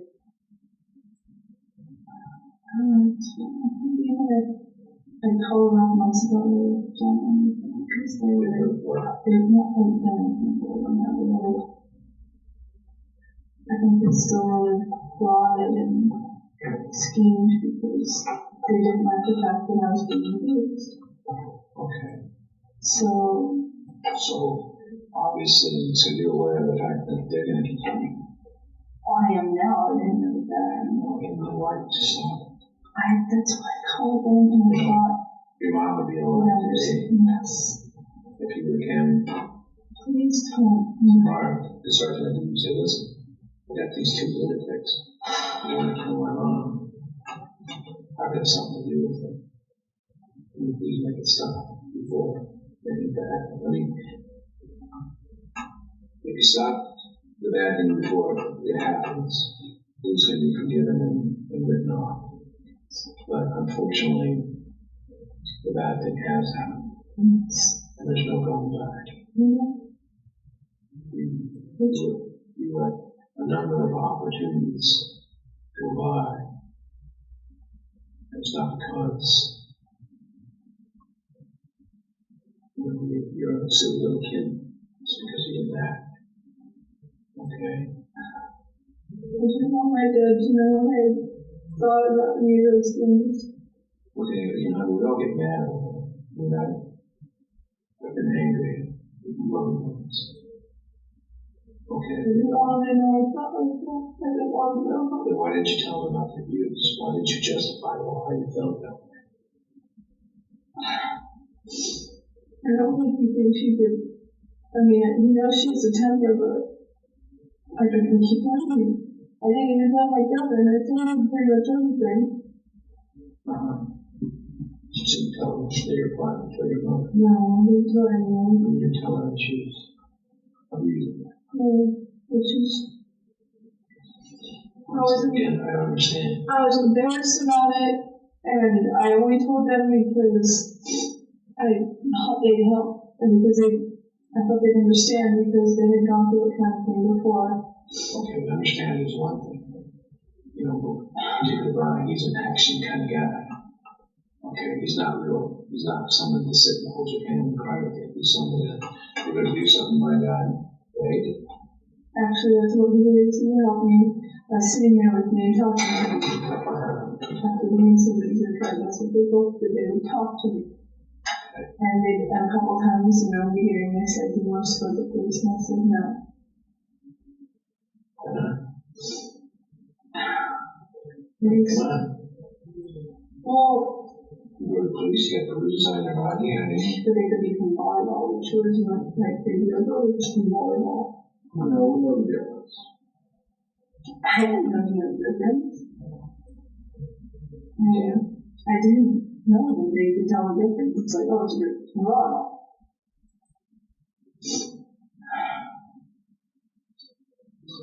I think you're learning today, Rachelle, we can tell the difference a lot of things. Yes, I can. Nice to know.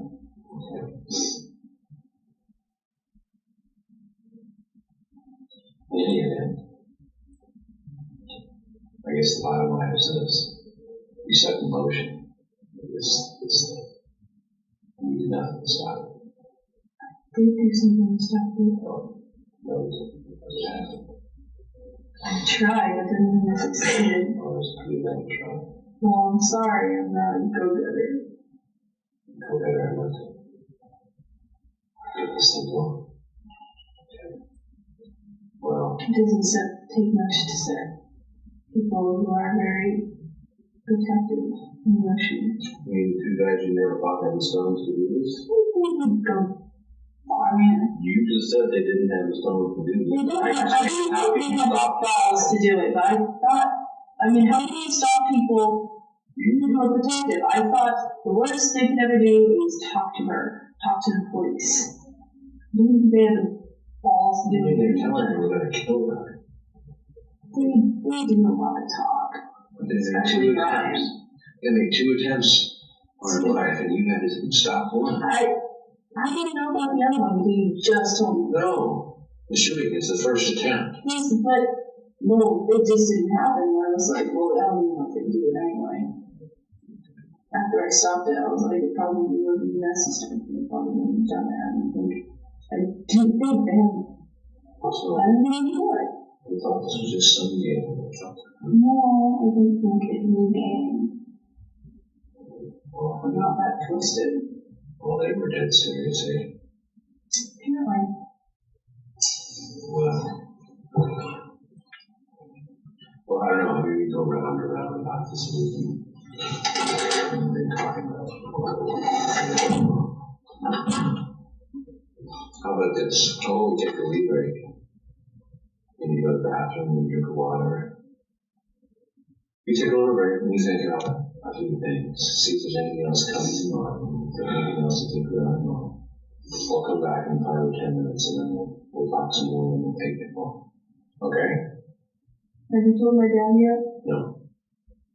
We're gonna have to. Yeah. How long? Like, am I gonna go to jail? How long? I don't know those things. Okay, all I'm after is the truth, okay, Rachelle? No, but That's my agenda, the diviner of the truth. But The other things are, I don't want you to, you're asking now. Like, I want you to focus on that. I can't help it. I want you to focus on the events of the past couple 3 months and tell us about the things you don't remember about. They're important that you tell me the truth. Okay? I don't remember. Okay, well, I don't know. we all need to decompress a little bit, okay? Like I said, I want to be fair to you. Am I not being fair to you? Huh? I know I'm being honest. At least I'm being fair. Huh? Yeah. Okay. We'll be back in about 10 minutes or so. Okay. You sure you don't need any water? I'm sure. Okay.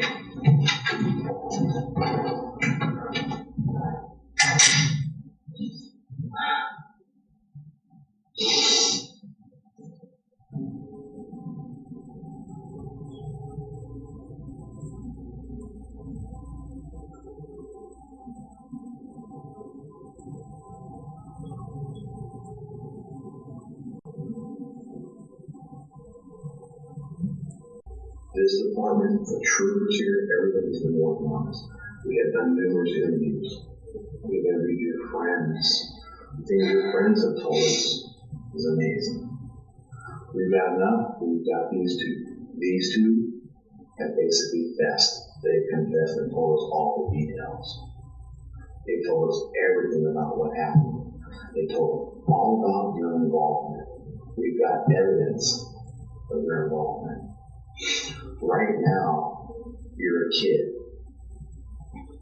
You need to start acting like an adult. You're at a point in your life where you need to make a decision. That man is one of the top homicide investigators and top interviewers in the state of Alaska. That's why he flies all over the state from Anchorage to do these cases. He is a pro. He's got the patience in Joe. He'll stay on this case until hell freezes over. He's not done till he says he's done. He's got you. He's got you. He's got your involvement in this case. You have a choice. This is the only choice you have. This is the only decision you have to make right now. This is not a game. This is not high school. Do you want us to stand up with the district attorney and tell them that you cooperated, you screwed up, you weren't thinking? Do you want us to stand up and say for 5 days you lied to us, down to the end when we presented all this evidence in front of the jury? You continue to lie to us and bullshit us and try to show us you're smarter, I'm tougher. Listen to me. Do you want us to do that? Do you want a jury to hear that? Do you want a judge to hear that? Or do you want us to stand up and say, this kid screwed up? She at least stepped up to the plate and was honest with us. Which one? Those are your two choices. First one. And we need to start doing it. We're not dumb. That man's not dumb. You're giving him a little piece here trying to appease us. I'm sitting over here shaking my head, watching you lie. And it's not helping you any. It's not helping you at all. He's pissed. He's ready to just go for it. But do it. You're a kid. It's time to act like an adult. Now, do you want to talk to him again? And be straight with him? If you're straight with that man, I will stand up, he will stand up, and the DA will stand up and say, she cooperated.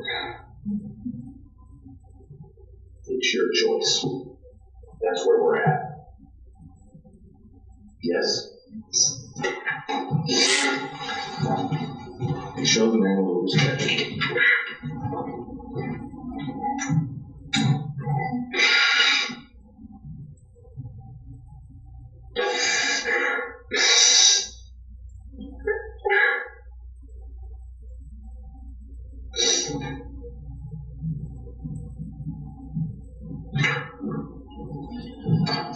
Okay, hello again.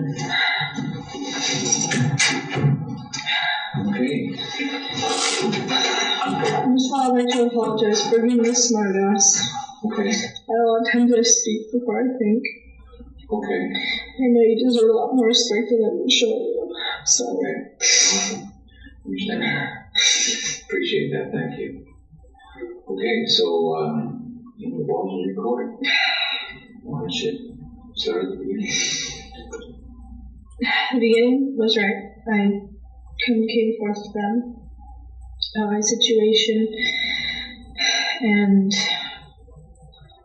pardon me, murder wasn't the first thing we came to. It was first, I was talking about being emancipated and different things like that, and I didn't think I could get emancipated because I didn't think the judge would see it fit. Okay. Then it was, that idea started being discussed, murder, and I said, I didn't do a lot of talking, I did a lot of listening, because I didn't know what to do. So, like I said, it was discussed, and I said, well, yes, let's do it. And then, just, time surpassed, nothing happened, and I thought it was going to fade.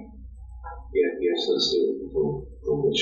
For the murder. Which scenario? But they hadn't decided on one.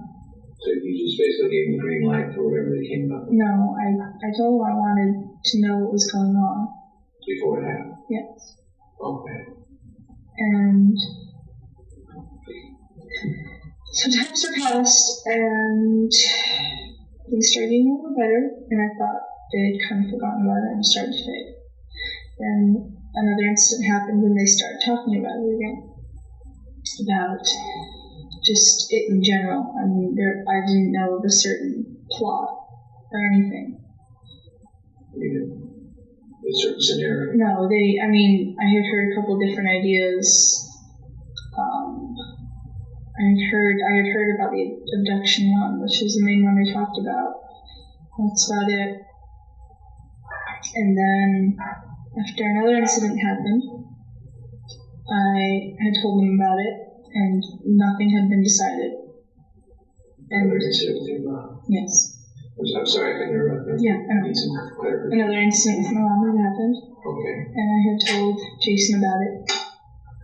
And he said, what do you want me to do? And I said, you know what? I'll live. It's not a big bruise. I'll live. He said, what about our plan? I said, you know what? I don't know. I'll talk to you later. So I guess he talked to Brian. What was this? This was before the shooting. Okay. And then I was talking to him, and he said, do you want us? He told me about the plan, pretty much. The shooting plan? Yes. The ambush? Mm-hmm. Okay. And like I said, and I will stand by this to the grave. I told him no. I don't know if that's why I called off. I don't know if he got to Brian in time, because he said, I don't know if I can. And I said, please call it off. Okay. And then I saw her later that night, and I was like, oh, okay, we're good. Yeah. And I was like, you know what, okay, we're okay. And, faded again. Another incident came up, and they started talking about it again, and this time I wasn't so sure. I don't know, I was, it was appealing in the only sense that I wouldn't be abused. But then I was like, this is my mother, I love her. So I talked about it, and they knew about the window because I've snuck out before, and yeah. Just to confirm, which window is this? It's in the family room. It's about The TV. yeah, Window, downstairs. Yeah. It's not the garage. No. That's how I'd get out if I wanted to just get out of the house at night. And I'm a kid. I was told them, yeah, it's easy to sneak out of my house. There's Or sneaking. I guess that's because it's right on ground floor. There's no screen. It's hardly ever locked. You know. Well, that was. Well, they probably knew about that before, cause just from conversation. They ever snuck in the house before this? No. Oh. I heard you ever sneaking in the house sex or anything? No. Okay, continue. And for Steve, she had gotten angry at me. Another incident occurred. I told them about it. And they were coming up with this plot. What she did to you? A lot of my black. I had also gotten a C in math. It's normal stuff, you know. Okay. We don't like black. Alright. And so it just come up in conversation, you know. Yeah, my dad's gonna be gone this weekend. So if we were gonna do something like this, would it miss them? They were saying, so if we were gonna do something, this would be an opportune time. I'm kind of like, well, yeah, I suppose.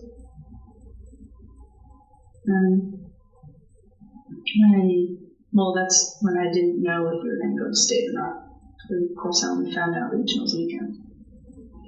After I found out I was going to state, I was really excited, and I told them, yeah, I'm going to state. Our team made it.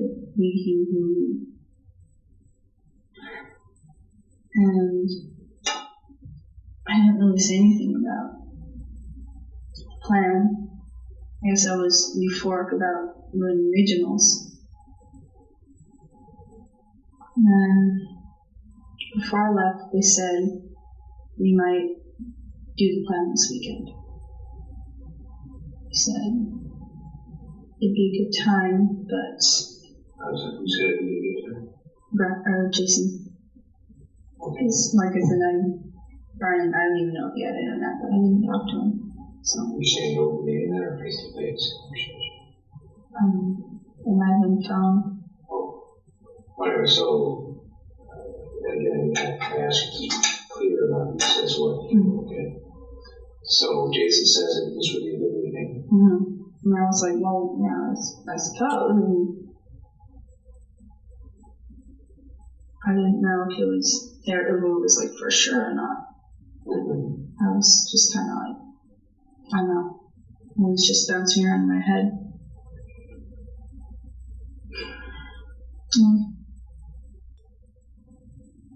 Over the weekend, you're worried. And I thought of how since the last season, how things have actually gone so much above what they've been in the last year. We were both happy about regionals and honor choir. We had gotten to spend time on my honor choir trip to Haynes. Your mom? Yes, because she was a chaperone for that trip. And we got to spend time together there. And so on this call, I talked to him about it. And This is the Friday this is the Friday call. Rachelle? Yes. Who's talking there? Yes. What is this? Yeah, I know. Evidence? I know. So we called on Friday, and honestly, we didn't even talk about it. It was me and, well, at least not that I remember. I told him about my trip. Right. I told him how things were going with the team. And I really don't remember much of that conversation. I wish I did. It was up and about the miracle. Not that I remember. I mean, you'll have to forgive my memory. No, I seriously wish I remembered more. I can really remember what I talked about. Rachelle. Rachelle, sorry, No, I'm seriously trying to remember. I swear to God I am. Okay. Look at that. On that phone call, you did not tell him to stop. No. You did not tell him to stop. No, I didn't know him to stop. I didn't even know if it was going to happen or not. Rachelle. Yes. I didn't. I had an idea, but. You were pretty confident it was going to happen. You had the window phone open for him. The window's always open. Listen to him. I'm really confident. Yes, no, I know. You can do this. I know, I think you're hesitating. You can do this. You're going to feel a lot better getting this off your shoulder. There's been no weight on top of you right now. You can carry it around this here like you want. Get moving right here now. It's up to you. But we're not going to go back to the last minute you just did here. This is where we're at, remember? Yeah. I know you're scared. You just don't like. You're hanging on to what's left of your life, and you just don't want to give them up because you're afraid. I understand that, but you know those lifelines are going to suck you down. Those lines are going to run you. So be straight up with us. I told you I'll be straight up with you. We will be standing right there, but you need to be straight up with us. I had an idea that it was going to happen. Okay. Yeah. And I just had an idea. I mean, nothing was confirmed to my knowledge, but I had an idea. you believe it was going to happen. Suspected. It was going to happen. Yes. And you didn't tell him no on the phone. I didn't know how to. I didn't know how to go to my coach and say, Coach, I need to talk to police because these guys are. No. I'm talking about Jason. You didn't tell him no on the phone. I don't remember us discussing anything. I remember. Don't play with it. I swear to God I don't remember. Rachelle, come on. No, I know. I wish I remember that entire conversation, but it's hard to keep track of all my conversations. Straight up. Okay. No, Don't give it to me. You get back from your trip. Yes. There's a phone call between you and Jason. Yes. Go with that. Yes, he told me he did it. As I told you before, he told me he did it. So they did it.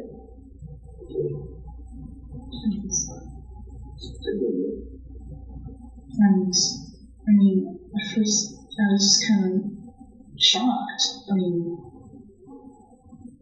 I don't know what prepares you for that. It's shocking. Yes. Okay, let's go this Talk route. about my trip. Okay, let's go this route. Yes. Okay. I'm so far satisfied with what you're doing now. All right. You knew that these plots had been in place, these plans had been in place, even though two of them didn't go through. Well, I didn't know about the telephone. You knew about the second one, even though it didn't go through. Yeah. You knew this was going to happen while you were away at tournament. Yes. Suspected. You knew it was going to happen when you were away at tournament. Yes or no? No for a fact or no? You were pretty darn confident. Yes, I was pretty sure. Remember what I talked about? Yes, I know, but in words. You had a conversation with Jason. Yes. On the phone. You didn't tell him, don't do it, I changed my mind. Didn't. You came back from Anchorage. You and Jason had a conversation. Yes. You asked him how it went. He said, it's done. Yes. Okay.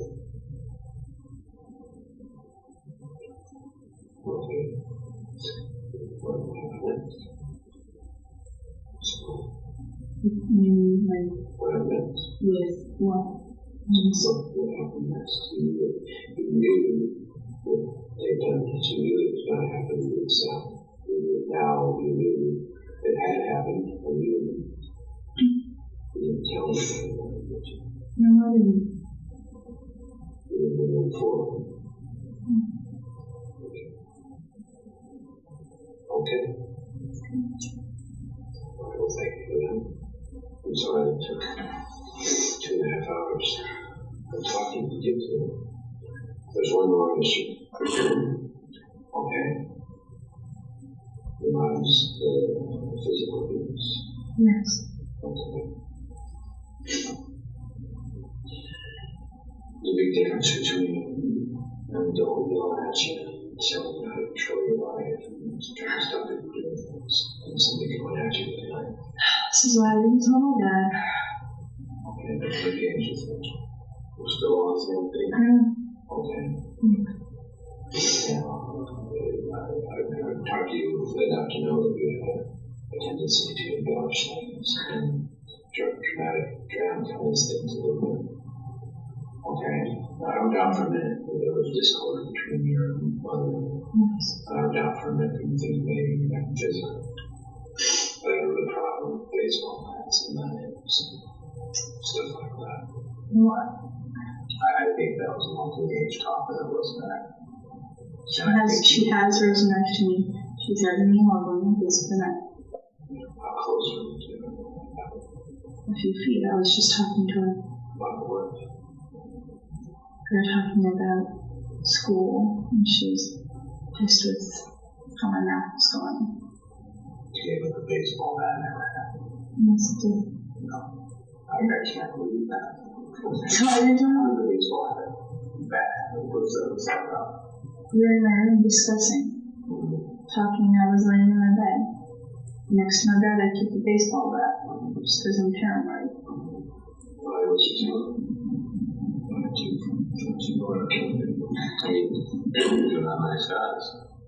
So we've got an incident where she held a knife up, possibly. We've got an incident with a baseball bat where what she held with that. No, she hit my leg with the bat. No, okay. I mean, it wasn't like full blown, knocked her skull out swing. Did it break? Your leg? No, she just left it a bruise. Break the skin. She just left a bruise. The skin in? No, it was just kind of like a. Well, I doubt for a minute you had problems, and there was fights. Yes. Okay. I had problems with these weapons involvements, and I had a problem with the fact that you didn't do anything about it. Children who are abused don't do anything wrong. Sometimes not. Okay. You had one parent in the household to go to. You had neighbors, you had a bunch of other people who care about you. And they're one for them. Well, I confided in people, but I guess I just hoped it would go away. So you didn't do many things. Well, I was standing by the stairs and she kind of went like this, and I almost went by and caught myself. Well, that's a little bit more than grabbing somebody's scruff and neck and throwing down the stairs. I'm sorry if I gave that impression. I didn't mean to. You see, you gotta understand something here, Rachelle. Okay. Language is a tricky thing. Okay. If you're not clear about what happens, people can misunderstand, right? You know, you have clearly misunderstand one another. Language is a tricky thing. And it's very easy to exaggerate. It's very easy to embellish. Where kind of a scuffle on the stairs becomes thrown down the stairs. Okay. She tried to push me down the stairs, not through me. She's not that strong. You see what I'm saying? She didn't grab you by the back of your pants and scruff your neck and run you up to the stairs and down to the floor, right? No. You two of you are in the stairwell and there's an altercation and there's some pushing. No, they were on the side. Well, I was at the top of the stairs. Okay, there's a push. Okay, big difference, right? Yes. Okay, we can see how if you're not clear about what happened, how somebody else could interpret that. Yeah. Okay. You think you're saying, I'll push up the stairs. Jason, his vision of the accident is throw it once, the whole eve. Okay. Alright. When you say, my mother hit me with the bat, okay, you're saying, why are you with it? Yeah. He, him, and Brian, it's not. Okay. You see how things get exaggerated and blown out of proportion if you're not careful. Just like you're doing now. Okay. So, like I said, I don't doubt for a minute there was discord between you and your mother, and things got physical on occasion. But she never threatened your life. Seems like she would. Okay, but did she ever threaten your life? Directly? Yes. No. Did she ever cause an injury that would require hospitalization or whatever? No. Okay. She didn't knock out your teeth. No. She didn't break any bones. No. She didn't make you bleed. No. Okay. No, I might have had a bruise once then. I'm sorry, what? I might have had a bruise. I think it was on my arm. That was bleeding. Okay. You understand, you're projecting in our conversations earlier, you were projecting that things are a lot more serious than they were. Didn't know I was. Okay. Well, it's obvious that Brian and Jason believed they believed everything you told them. And it was kind of a dangerous situation in that they believed it to the point where they sincerely believed that your mother was on the verge of killing you. Okay. And that drove them to this. So I guess the point I'm trying to make is we got to be careful with what you say and how you say it. And a little exaggeration there and a little overacting there here can have some dire consequences. Right? So I ask you again, there were problems between you and your mom, right? Physical ones and what. But never to the point where you thought you were going to die in her hands. Not at the moment. Okay. Alright. Well, I think you've done enough for one day. How about you? Is there anything else you'd like to tell me that you think I should know? Okay. I'm going to have to ask you to stand by here for a little while. We contact some people and find out exactly what you want done. Then we're going to go to jail.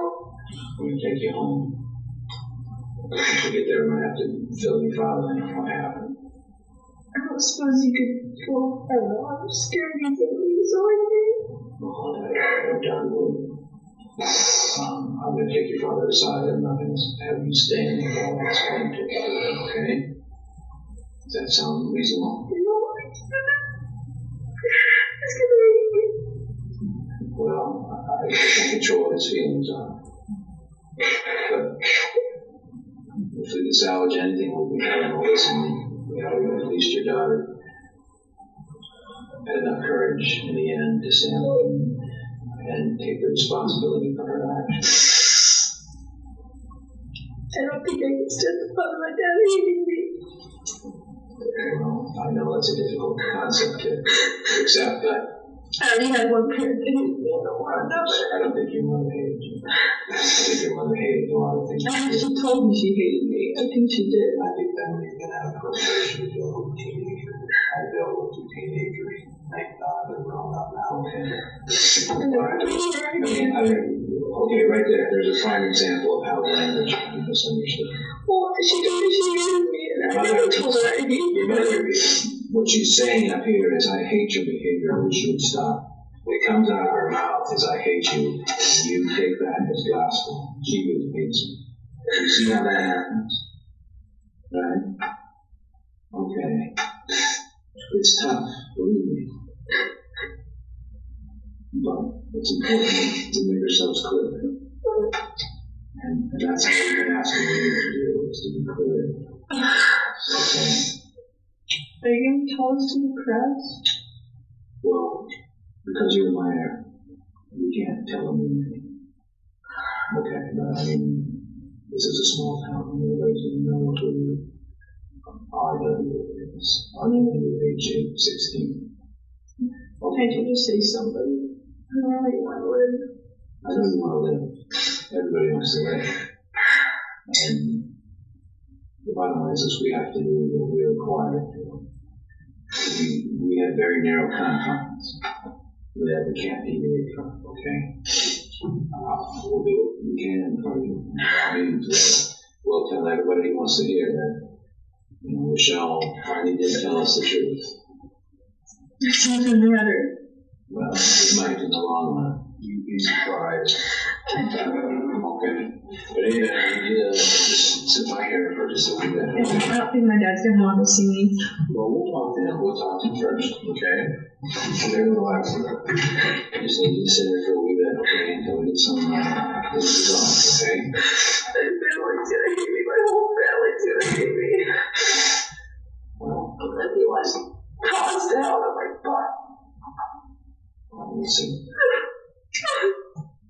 Now, 1999, we're going to go off the court.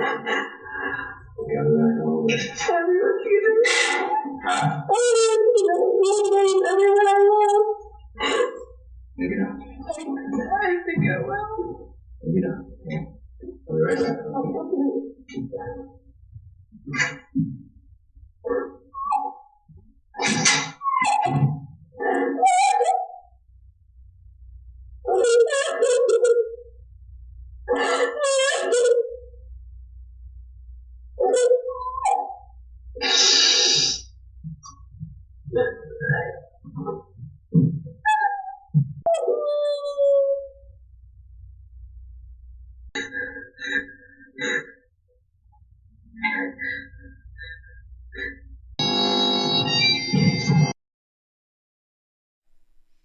That was odd. I don't know what that music was at the end of the clip. That was weird. That was within the court. Random Irish music. All right, so that wraps up her interrogation video, or her interview rather. So we are going to stop there today with her interrogation, and we will pick back up tomorrow, finishing up this trial with possibly some more testimony, and then closing statements and verdict. And then we'll go over kind of future proceedings, because there were more trial proceedings after this that we'll discuss tomorrow as well. So as always, super appreciate everyone hanging out today. Thank you so much, and love hearing everyone's opinions and thoughts on the case as well. And I will see you guys tomorrow around 1 p.m. EST. See you then. Thank you so much.